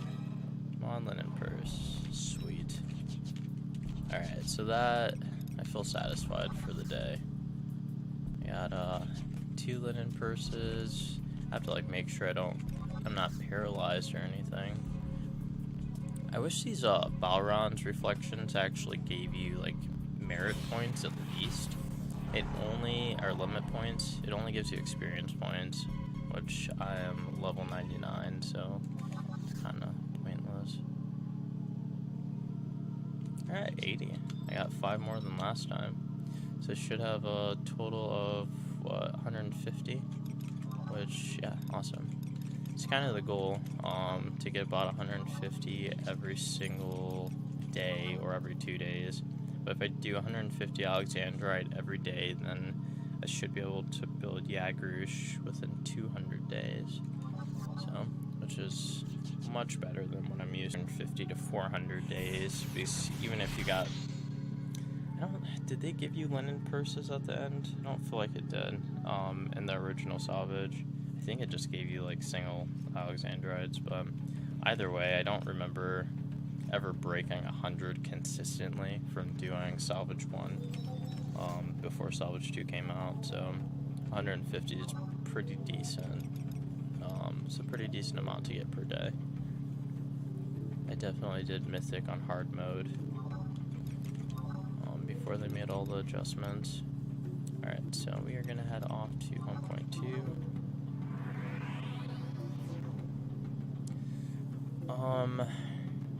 Actually, I think I'm done. I'll try to see if I can get the remnant permit. I think that I did this in under an hour, so this all probably will not dish out my cocaine. My cocaine for the Vanadale day. Let's see. Shady as us all. Let's see, man. Nope, he's not having it. Had too much coke. Alright, so next up, I'm gonna just head over to Nashville, trade in these Alexandrites, simultaneously cry when I witness again just how many more I need. I think this will put me at like 500 in total, or somewhere close to that. So I think the plan now is just to maybe do a couple runs of campaign, so really I'm kind of wrapping up for the evening. Again, I have to sleep soon so that I can brace some of those G-forces at Cedar Point. I always end up getting like really strong butterflies when you like go over that pretty much like the tipping point of the roller coaster, like the highest point, and like that'll make me want to like vomit pretty instantly. But pretty good as an adult, but as a kid but it is on the bucket list for sure. That would be very embarrassing, and especially because people have cell phones nowadays. So that is definitely going to end up on like Instagram or something. You just projectile vomiting on the passengers behind you, since the vomit definitely has to like, it's going to go backwards, going at like 60 miles per hour on a roller coaster. Alright, gonna trade her 1,000 gil just so I have my lamp. And yep, so I got 491 Alexandrites, which is really my favorite content, quite frankly, but most people like really don't like Wings of the Goddess. I think that it was just because all the missions came out very slowly, and like it was much slower than usual. Like Treasures of Ottergen, I think released a lot of their missions like every 2 to 3 months, so it was pretty spaced well. But Wings of the Goddess, I feel like we went maybe 6 to 9 months in between one of the mission drops, and like people just started to lose interest in it altogether. Alright, where are we starting off? I'm gonna go to Round 4 front,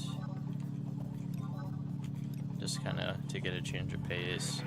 I'm actually affiliated with the Windurst in the past, so I'm just like super used to that area, so it's nice to just kind of break it up.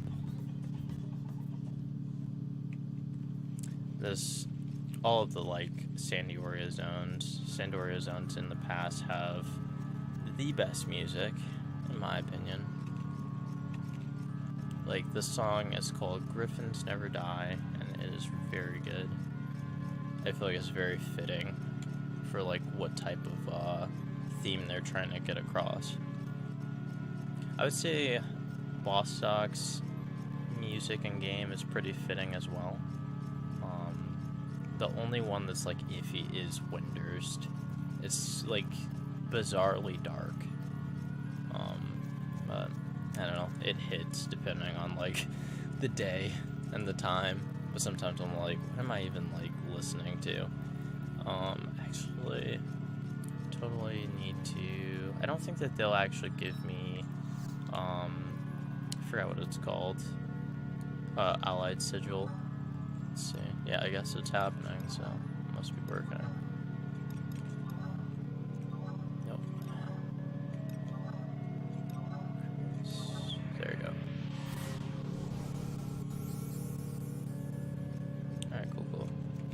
zones are currently in battle.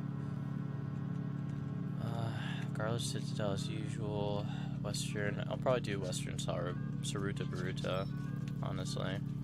So the teleport NPC is actually back here. Much closer to the actual home point. So I can actually use my trust NPCs. So I'm gonna put on my Union armor. So I like to use Matt. This is pretty cool. I think it's amazing, like, to be able to play with all of the actually very strong at the same time. So it doesn't feel like you're like playing with a watered down NPC or something. It actually feels like you're playing with the actual like NPCs from the missions, like at the same strength level and all. So it's very enjoyable. Alright, so there is no campaign happening here, so darn. The battle music isn't on. I think that we have control of this area, I would assume. Okay, cool. So yeah, the teleporter... Oh, we don't actually. Yeah, so it's gonna be over here. I'm gonna still throw on the Patriarch Protector Library just to get that movement speed once I get back. I'll probably just head to Garlic Citadel instead. I try to do like the campaign fights that are actually in Winter's controlled areas first.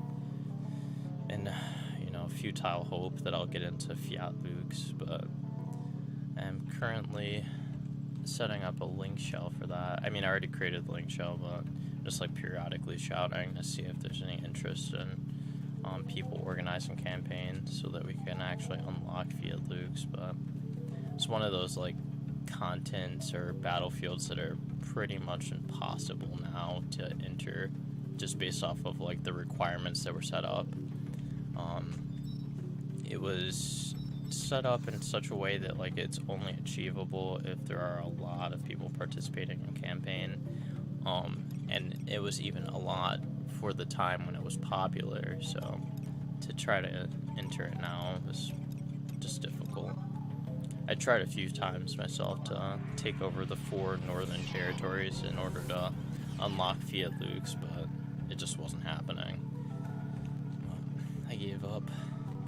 I'm gonna take a crack at it after I end up getting the 2 other campaign weapons that I'm looking to unlock, or looking to obtain.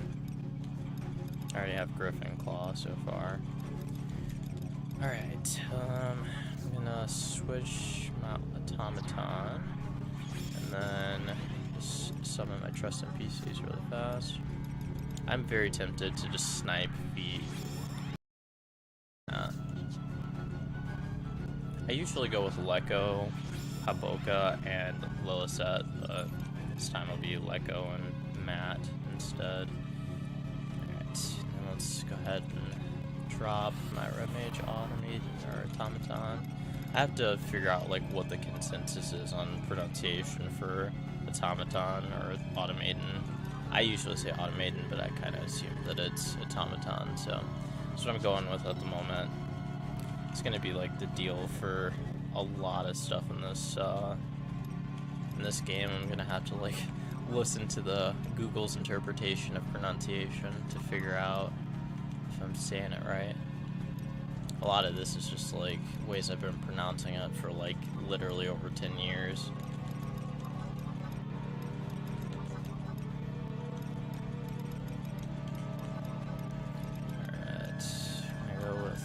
Turbocharger. Actually, we're not doing double turbocharger. I'm gonna do there's a repeater and barrage turbine. I think I can do. Okay, cool. That works. Hopefully, this doesn't like end before I even get there. This is one of the hardest campaigns to actually get to, the actual battlefield, that is. I'm gonna sign up for one of the unions too, so I can peripherally work on my relic. Although that's gonna be like years down the line before I actually focus in on getting one. I'll go with the adder again. Cool. Alright, we are on the way now.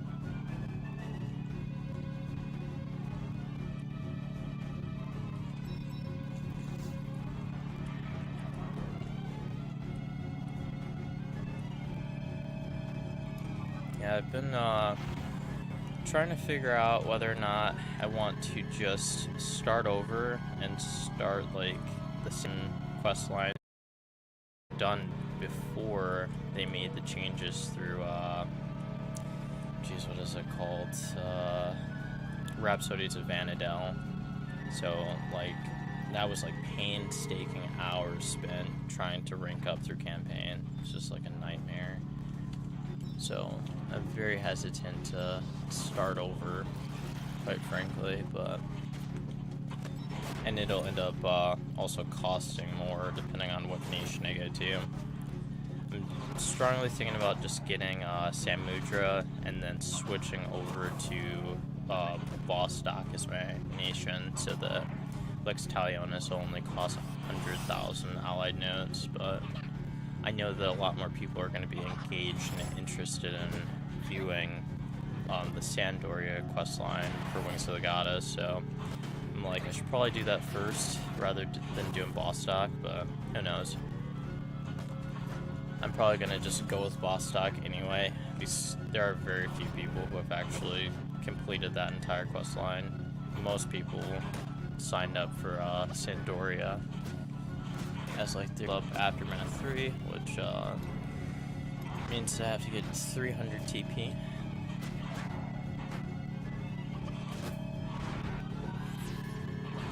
Yeah, I can't imagine that this is gonna be very fun to watch. Like, I probably should turn down some of the animations in the background because it's just gonna look like a white screen. Oh, I'm not even in range of the target at the moment.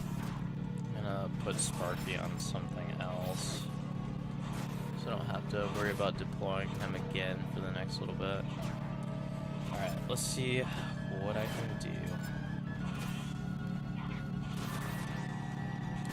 I actually don't know if there is a way to turn off animations and abilities like for other NPCs. You can definitely do it in Final Fantasy XIV, but I kind of cross wires sometimes between this game and that game, and I don't like remember what things I can actually do within config. Let's see.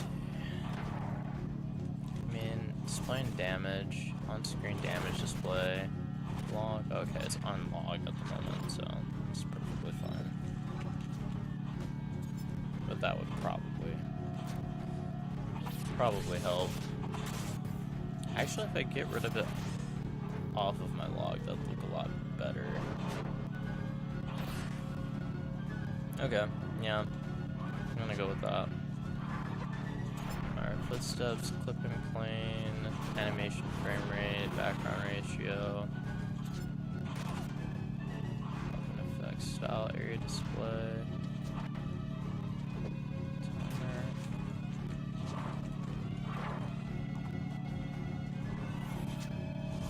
It's gotta be in here somewhere. Oh, yeah, no. Let's see. All effects during battle. You monster. Okay.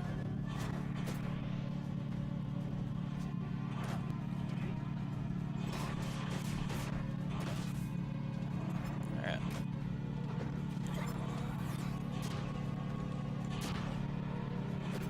It already looks better, but it might be because I'm like further in the battle itself. No. Yeah, they're still on, so I can still see Warcry.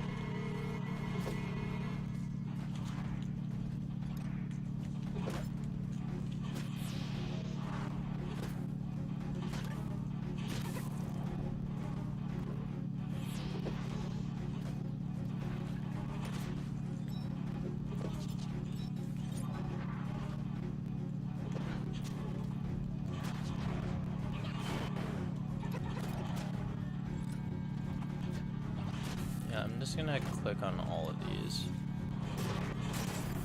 for now. That is until, like, I have a chance to actually go through it properly. But it'll make the screen look less like a clusterfuck, quite frankly.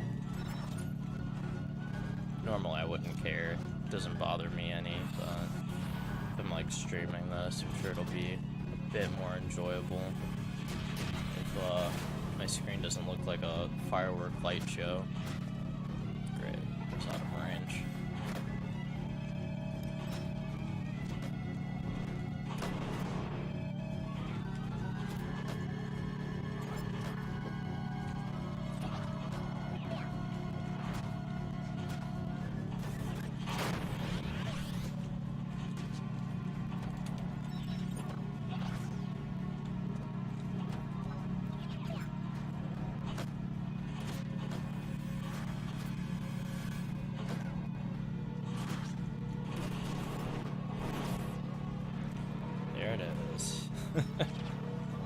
Mage's Ballad, just destroying your frame rate.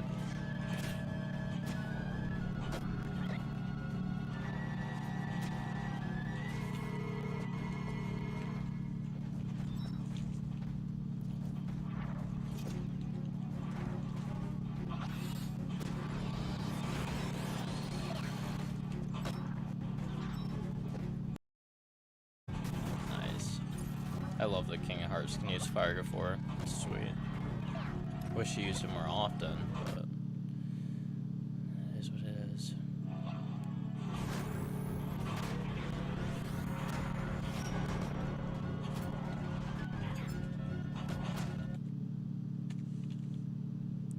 And my, like, screen is kind of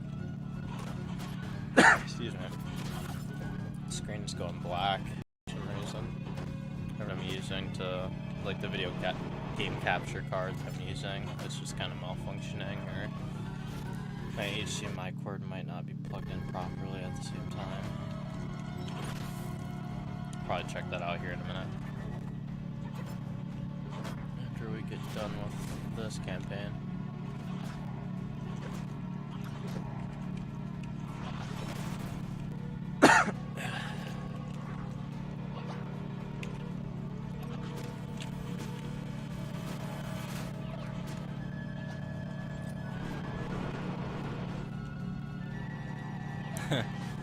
So it's definitely working, because I can't see my character use Hey Samba, which looks very bizarre. I think that's also why I keep thinking I'm, like, whipping spinning attack. My screen went black again. Oh yeah, no animation for Shrink Bubble.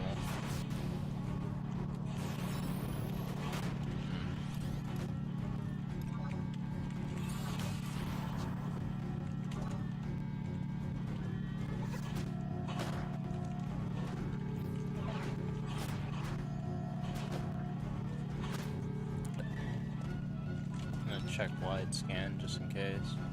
So there's some stragglers in the back sometimes.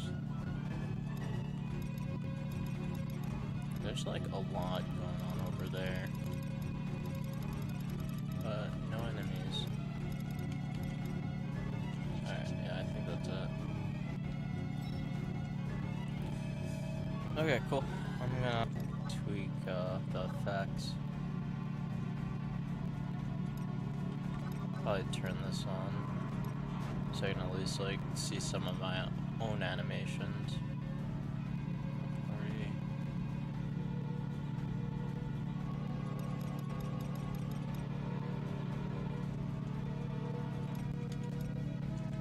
Probably turn this one on. Not turn it off, I mean. So that I can actually see it again. It's actually like seeing, if Valinero uses Uriel Blade. Non-party PC party. Non-party PC, screen shaking. I don't really know what constitutes as screen shaking. Alright, I will be back here shortly. I'm gonna just take a break for a quick sec while campaign is running its course.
yeah, typically,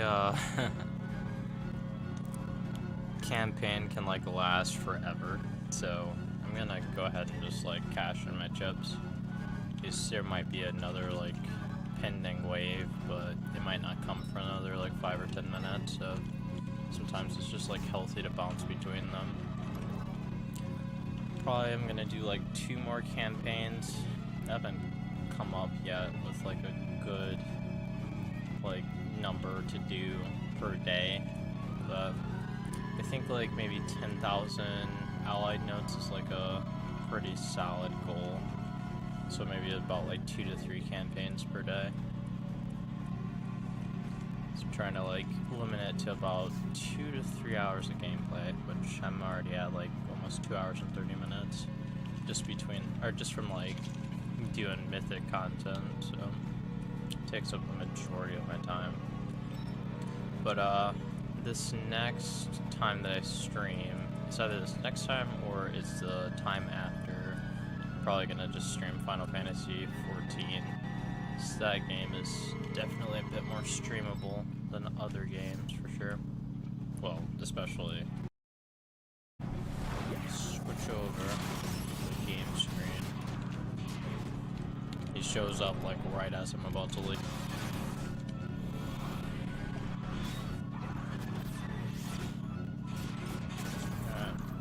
Actually hang back for a sec.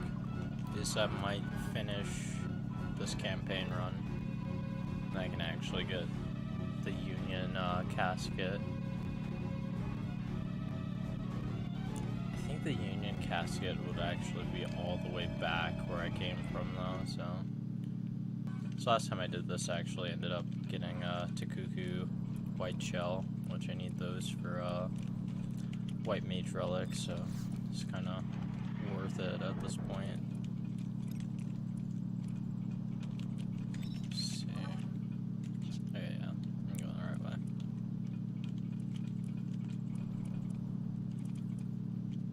I think I have like 10 minutes before the casket despawns, so I'm just gonna go grab it. Plenty of time.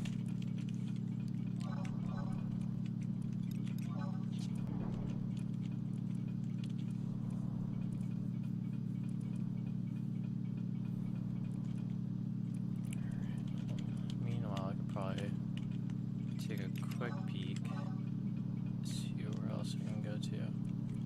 Alright, so there are no campaigns currently running in Saruta. Well, there might be one in Saruta, but doesn't seem to be any on the Winterston continent. Let's see.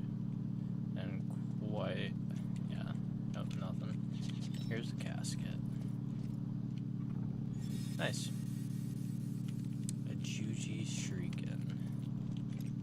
This should put me at like 2. Oh, I actually got 2 of them. Very cool.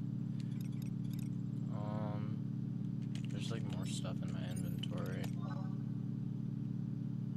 Yeah, I'll take that gold thread. Get rid of something.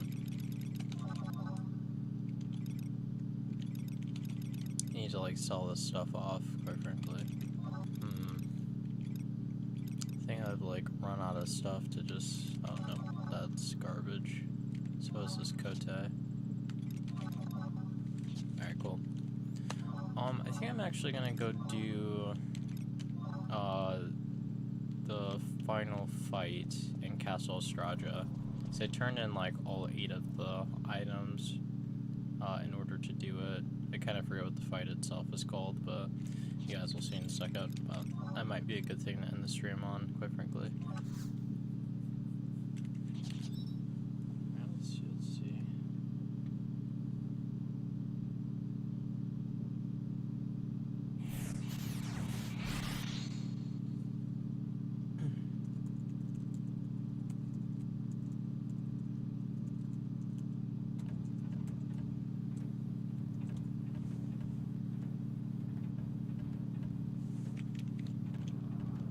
Let's see. Just need to get to one of the survival manuals to teleport out there.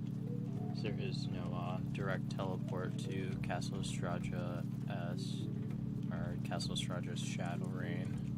There's like, if you're not familiar with this game, there is a past version and a present version of that particular area, but we're currently in the past, about 20 years prior to the like main events of Vanadel, or of this particular game.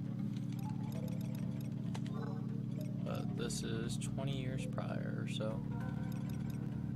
I think it might be Nirvana. Nope. Oh, duh, it's totally not. I think it's oregano. I like the seasoning. It's probably not how you pronounce that, but it's totally oregano, you know. It's probably more like oregano or something.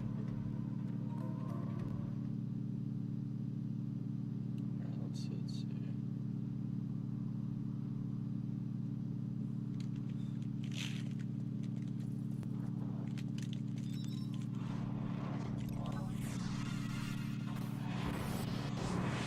Nope, double trouble.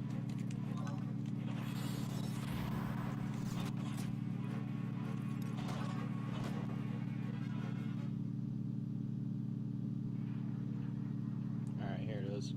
So, this fight that I'm entering is called a Malicious Manifest. It's actually very easy, so I'm not gonna really spend too much time preparing for this. I ended up doing it maybe 2 weeks ago and like over prepared. I think I even had like Paladin Puppet out and stuff. I thought I was gonna get waxed, but it was much easier than I thought it'd be, especially at like level 119. It's originally level 75 content, so.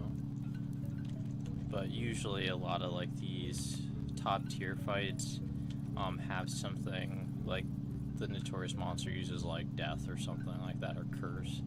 So like it's still difficult or challenging at item level 119, but surprisingly this one is just like I think it was 4 wind spirits and then 1 very tall Yagudo priest that may or may not tickle little tartars during his pastime, so yeah.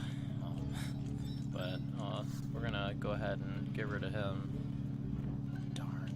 Okay, so I ended up hitting the trap door on accident, so I'm gonna have to walk back around and hit the left lever this next time. Got 2 imps at our true sight on the path back up, so I'm gonna have to take care of them.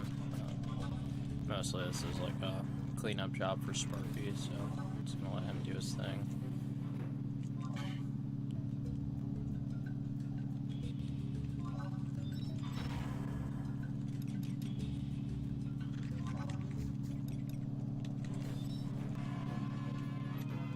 My pet's pretty far behind still, so see if Wonders has control of this area. Probably not. Like, oh, it totally does. So I may be able to use my Patriarch library.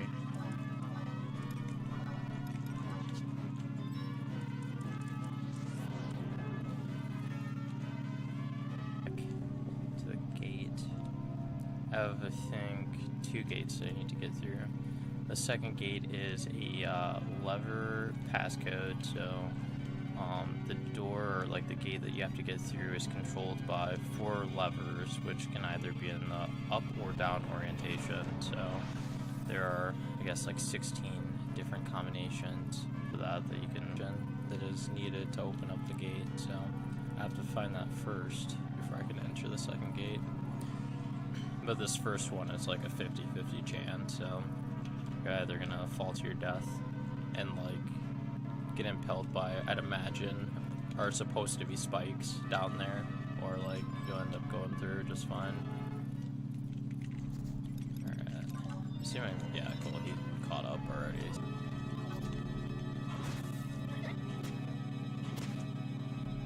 Although I don't really need to fight this elemental, since he's gonna perish anyway, as long as I kill the summoner.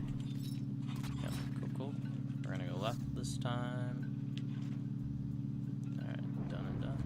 Oh yeah, there's I figured he was gonna show back up. I think he just like phased through the ground for a little bit there. Spectral jig. Alright, I think that I need to bank right. Let's actually like get up here onto map 2, which we haven't just yet.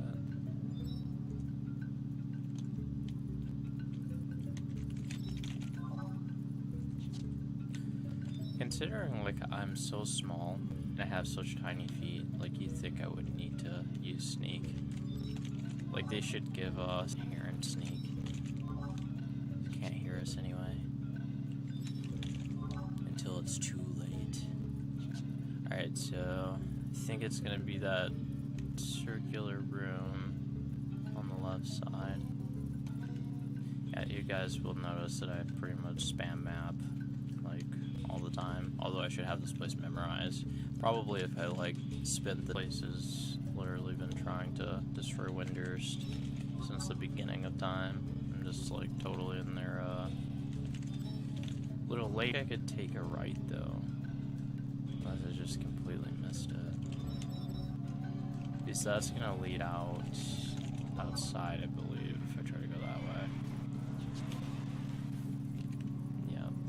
Okay, so I might have to turn around and go left instead. Unless I just like completely... You know what? Never mind. I'm probably gonna be side. So I'll just kind of commit and follow through with going this way.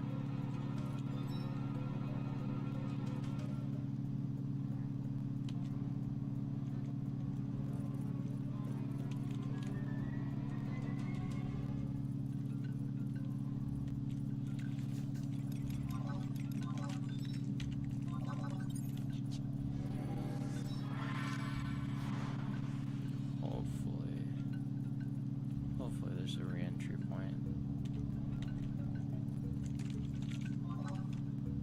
Yeah, that might be it. Straight ahead.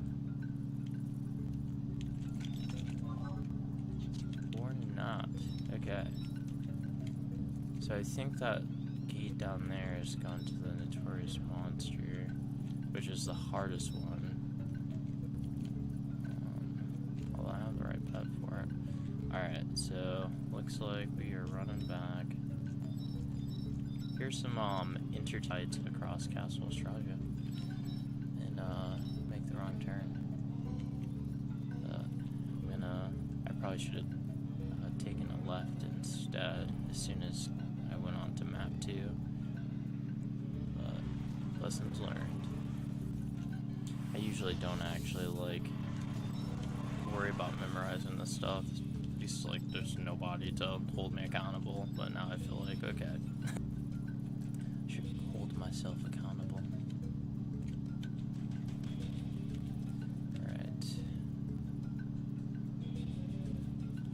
So we need to go to the other side, which is like over there.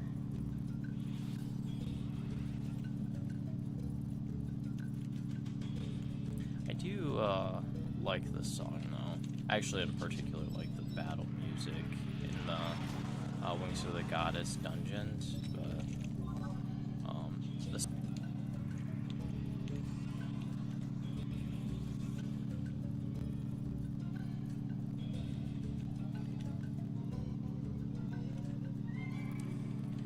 All right, so if I take a left, that's going back to map 1. So.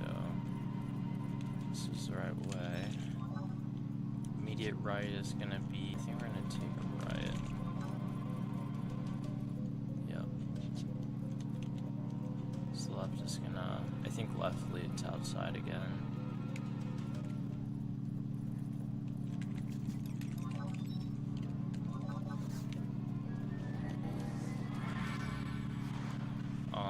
I'm sure most people know this at this point, but if you take off and you're invisible. So just a little tip there if you don't know already. Okay, so we're gonna go right, and then I should find the passcode room in that like northeastern corner. I have to lose invisible. Thankfully deploy does not take invisible off. It's only if you use retrieve when controlling the pet, so it's pretty useful. Alright, I don't think think it's this. It might be this one. I'm just gonna check anyway. Either way. Okay, nope, that is Styrian. Great. We're like in the general vicinity.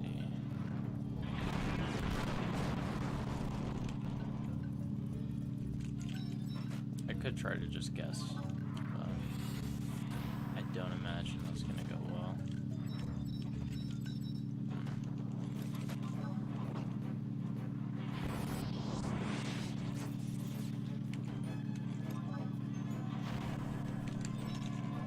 Let's see. I'm gonna try to go around the other side.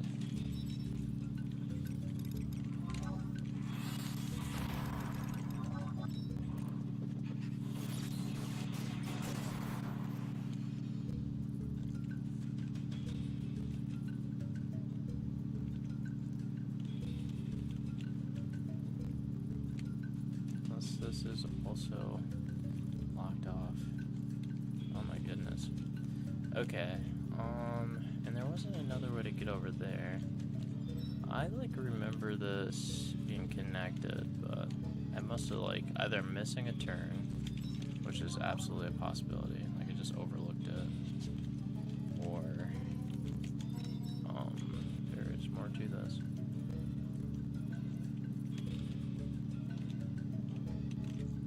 Just like take a look online so I don't end up wasting too much time.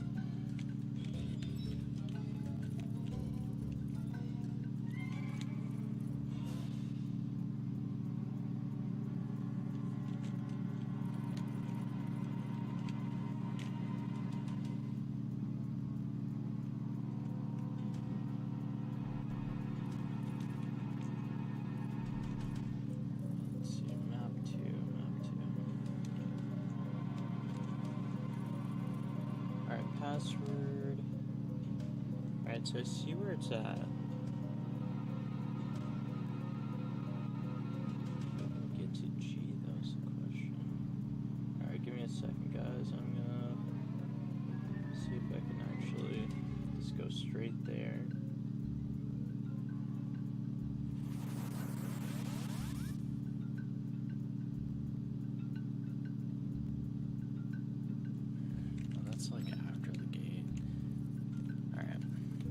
See if there is a connecting tunnel on the side. There must be. Like a way around. Alright, definitely not this way. Actually connect up.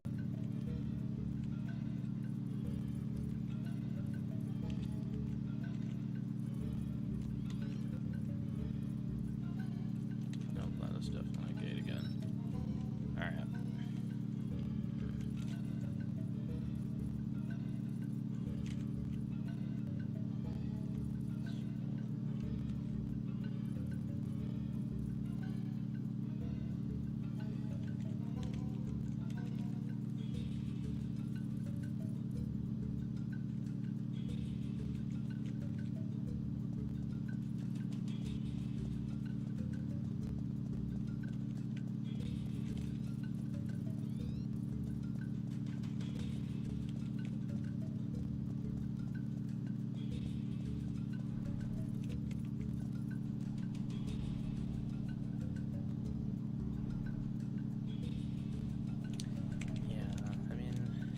Either left or right.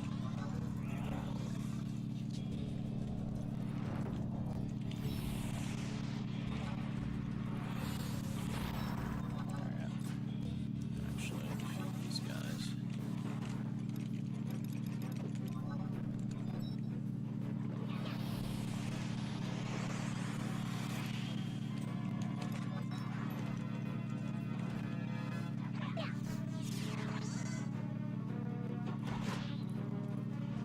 Had I known it was going to take this long, I would have just summoned a truss, just train all of these enemies, but there's definitely like a turn that I'm missing.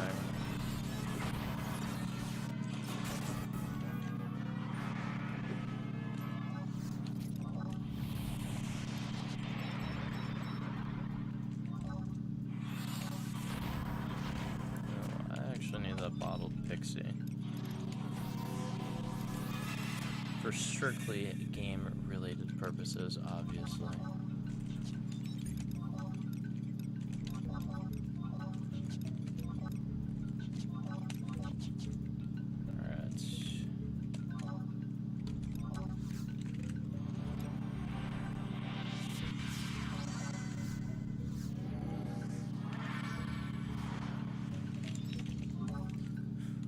So to see how this connects.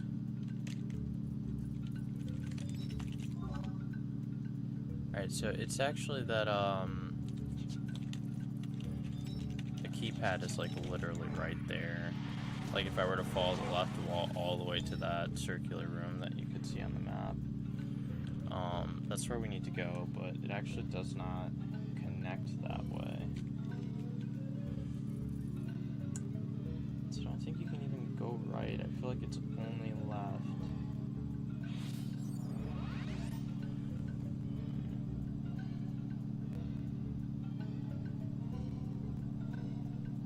Oh no, I actually did go the right way. Okay. I see how it's connecting now on the map.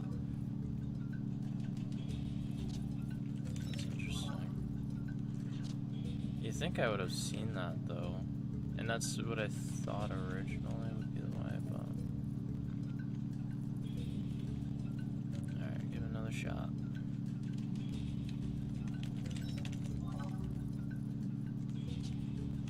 Alright, from this point I should be able to just follow the right wall to get there.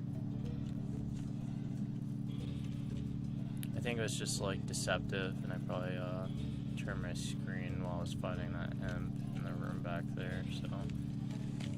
ended up not actually seeing how it connected.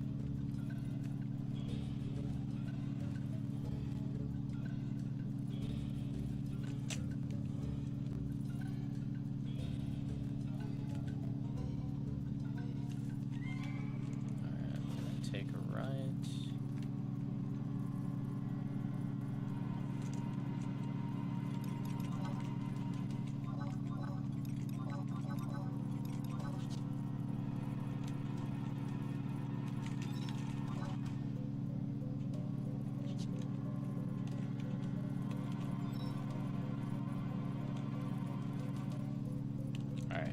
This should be it. So maybe like I totally went to the right place but wasn't expecting a notorious monster to be there. I didn't think that there was an enemy inside the password room though. No, there totally isn't.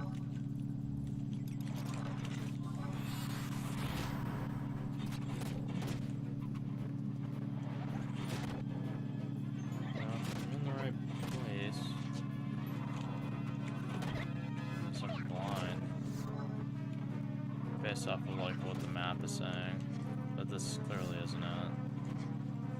Oh, I needed to defeat this guy anyway.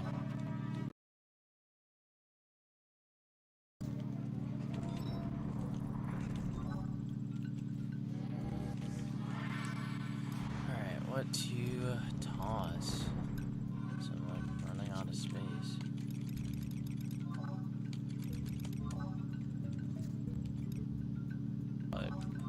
Stacks in here. There you go. Go. Alright. It's very weird, very weird. I might just cheese this, honestly.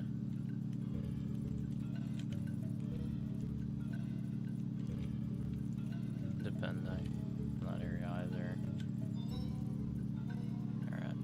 I'm gonna try some of the like standard passcodes. Hope for the best. There's only 16 combinations. Alright, let's do down, down, up, up.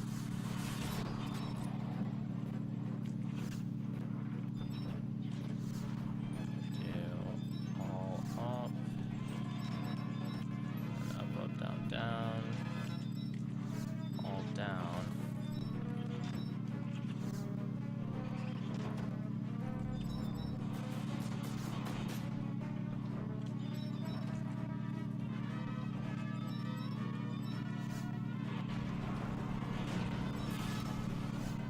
don't think I'm even like really giving it enough time to engage. So it usually has like a minute delay.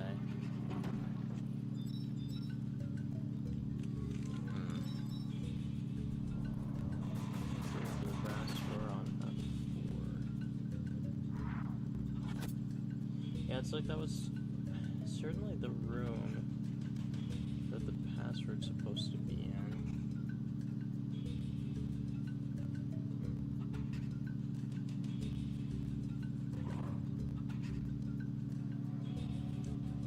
Letting Sparky tank away for a minute.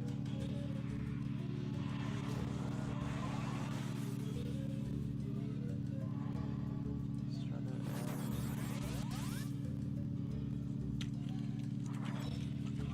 and there's a mini connecting room.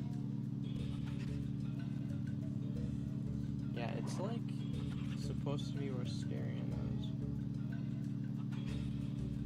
It totally isn't. I feel like I'm like losing my mind, but should have been there.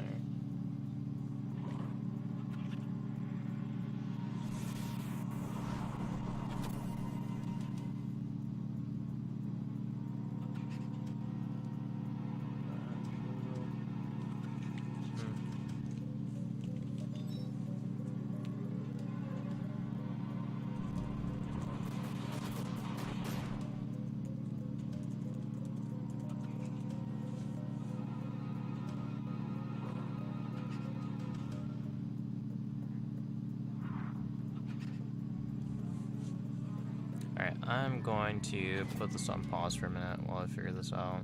Figured I'd try to figure it out on stream, but it's going to take longer than I thought. I'm definitely not going to forget this time. Alright, BRB.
Back in frame.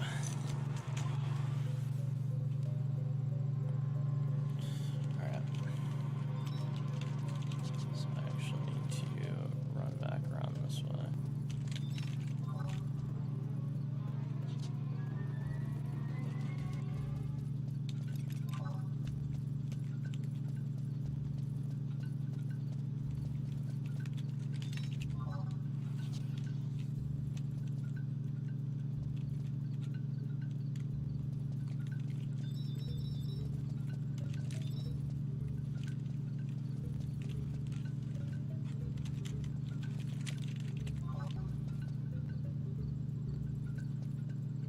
Alright, so it's actually supposed to be back here. The switch combination. They have it labeled wrong on the map that's provided on Encyclopedia. I mean, it's probably not labeled wrong. Oh, I'm pretty sure I did that combination too. That's funny. I just didn't wait long enough. Alright. Shoot, here we go. To that prison powder. Let's use that instead. This will actually last longer too, I think. Yeah, 8 minutes. It's solid. I don't have to worry about it so much.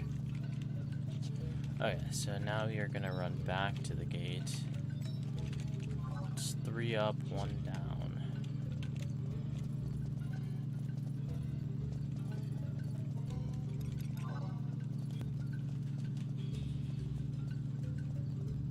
Jeez, I've been streaming for 3 hours. Definitely need to get off here shortly. This will definitely be the last thing that I finish off for the night.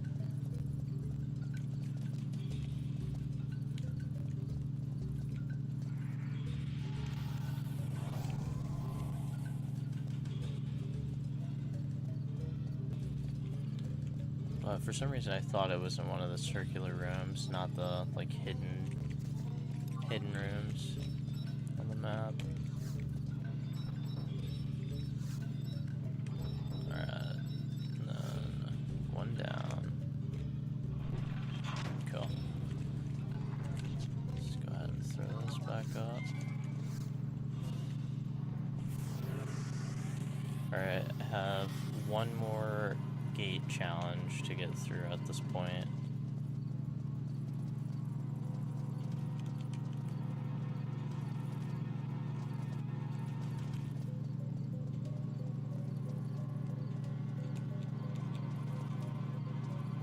This one's not half as bad.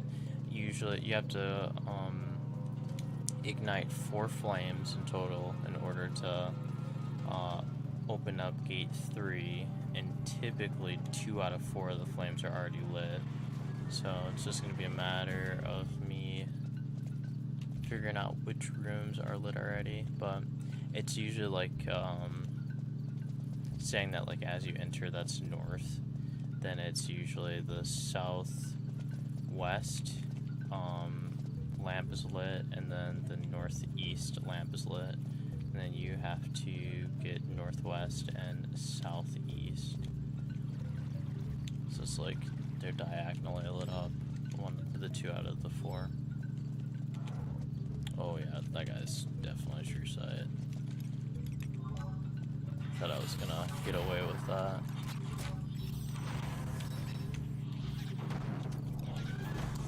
Guess not. I guessed wrong.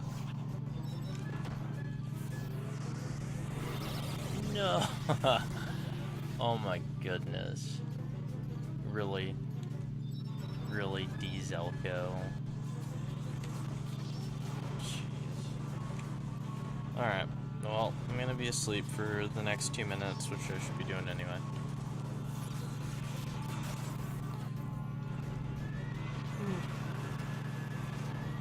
Meanwhile, on planet Earth, I'm gonna throw something on television to fall asleep to.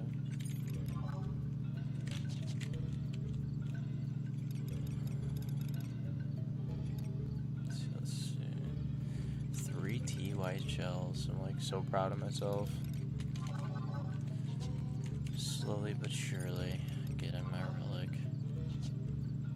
Alright, another 35 seconds to go, so just gonna chill.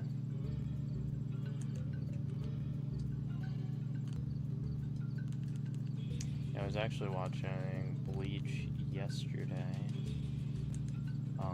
but pretty sure I got through all of the in the original anime, something like that. So a pretty solid anime. Yeah, quite literally. No pun intended. Dr. Stone is a solid anime. If I ever become a official anime critic, that'll be the first thing I put out. just to be piffy. Okay. We are now on stage 3.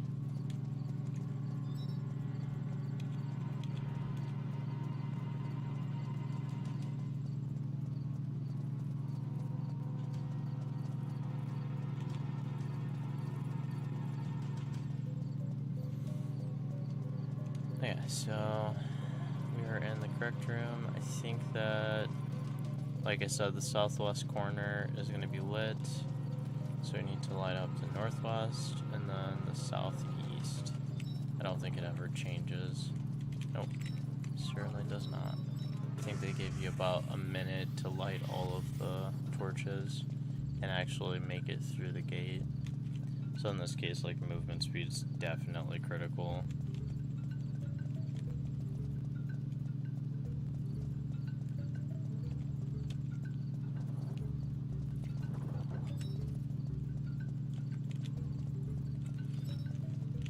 That's actually the... Alright, so that's 2 lamps, so it should be all we need.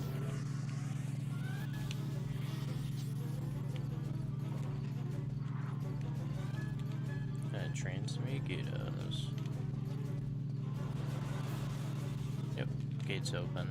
Cool. Just gotta stretch these tartar legs fast enough. Yep, we made it. Alright, now for the main bread and butter of the outro of my stream.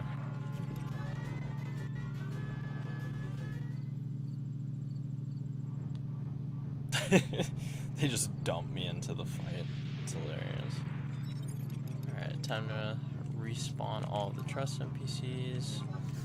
I probably, like, even using the trust are pretty overkill, quite frankly, for this fight. But I'll say that, and then I'm gonna get astral flowed. Just get destroyed. I'm pretty sure that's like what made him a terror back in the day, is astral flow, but I don't think he has time to use it before he's on the floor. Yeah, I need to do King of Hearts. Alright, that is it.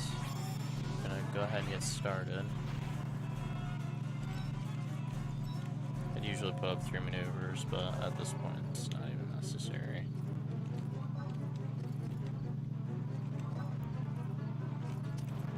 It's pretty cool that he has Afterglow. He has Mythic something, or one of the ultimate weapons. Oh my gosh. Wait, I wonder if I still have re-raise. Damn, okay, so I underestimated Erica 3 times 3? Or times 4? Oh, that's hilarious. Interesting. Alright, well, whatever. He still looks sweet, though. So how much did that do? Oh, I don't even have, like, the damage on my screen, I don't think. Unless it still records somewhere else. Yep, alright. Well, facepalm, for sure. Yeah, his afterglow is way better than ours. Alright, so next time I'll actually have to... That was not worth it whatsoever. I got lost for 20 minutes or everything, but I'd have to actually go way slower than I just did. So I could, like, creep up to the deploy range, which I think is like 20 yalms, but... Yeah, I'll just redo this tomorrow night or something like that. I just do it on a regular now because you have to collect all these bamboo. Like, I think it's the quickest way at this point to actually do something meaningful within campaign. I wonder if I can trade 2 at the same time. Nope, just 1 at the same time. Or 1 at a time.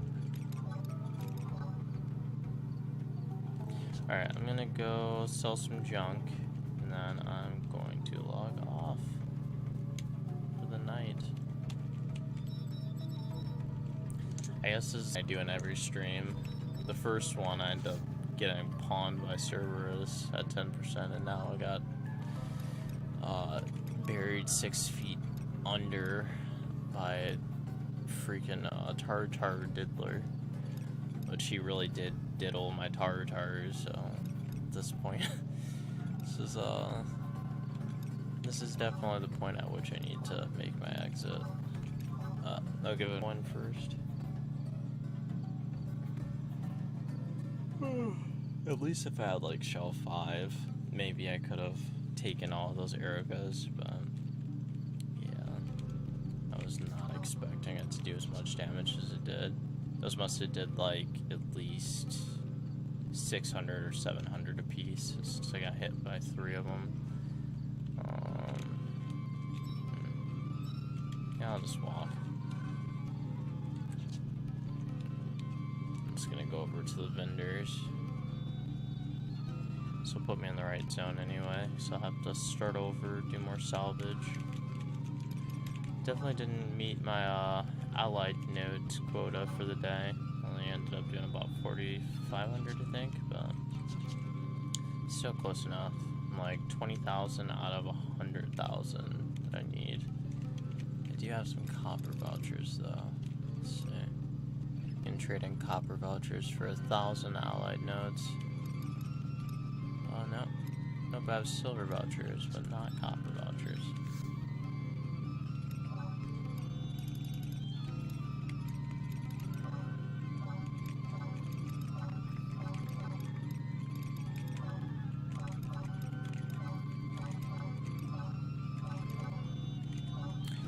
That is like definitely my biggest problem with a lot of this older content is like I'll underestimate it and then it always comes through for me in the form of me face planting into the dirt.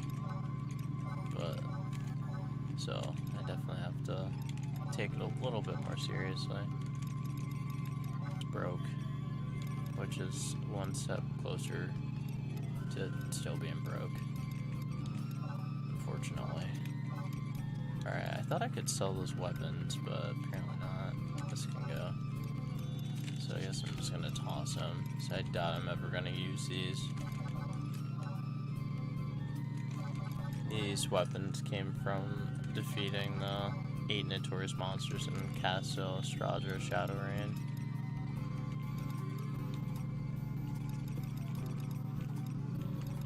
Alright, cool. Well, I'm gonna call it a night. I feel like I did some pretty interesting stuff here. It could have been worse, but I ended up doing BCNM 60, 2 runs of salvage, 1 run of Inheri Arms, and then a very, very wasted attempt at a manifest, whatever the heck that's called. Manifest Destiny. It's just like a manifested nightmare. Let's see. A malicious manifest. I wasn't even close. Manifest is the 3rd word. A malicious manifested nightmare. Alright guys, enjoy your night. I'm gonna try not to have a heart attack as I go to Cedar Point and ride the top thrill dragster. Well, no, that one is not even rideable at this point. The Millennium Force. I'm gonna try to ride the Millennium Force like 5 times. They don't have the fast lane passes, so it's about as many times as I'll probably be able to get on before the actual ride closes. So, alright, have a good night, and if you stuck around to the end of this stream, well, thank you. Alright, night.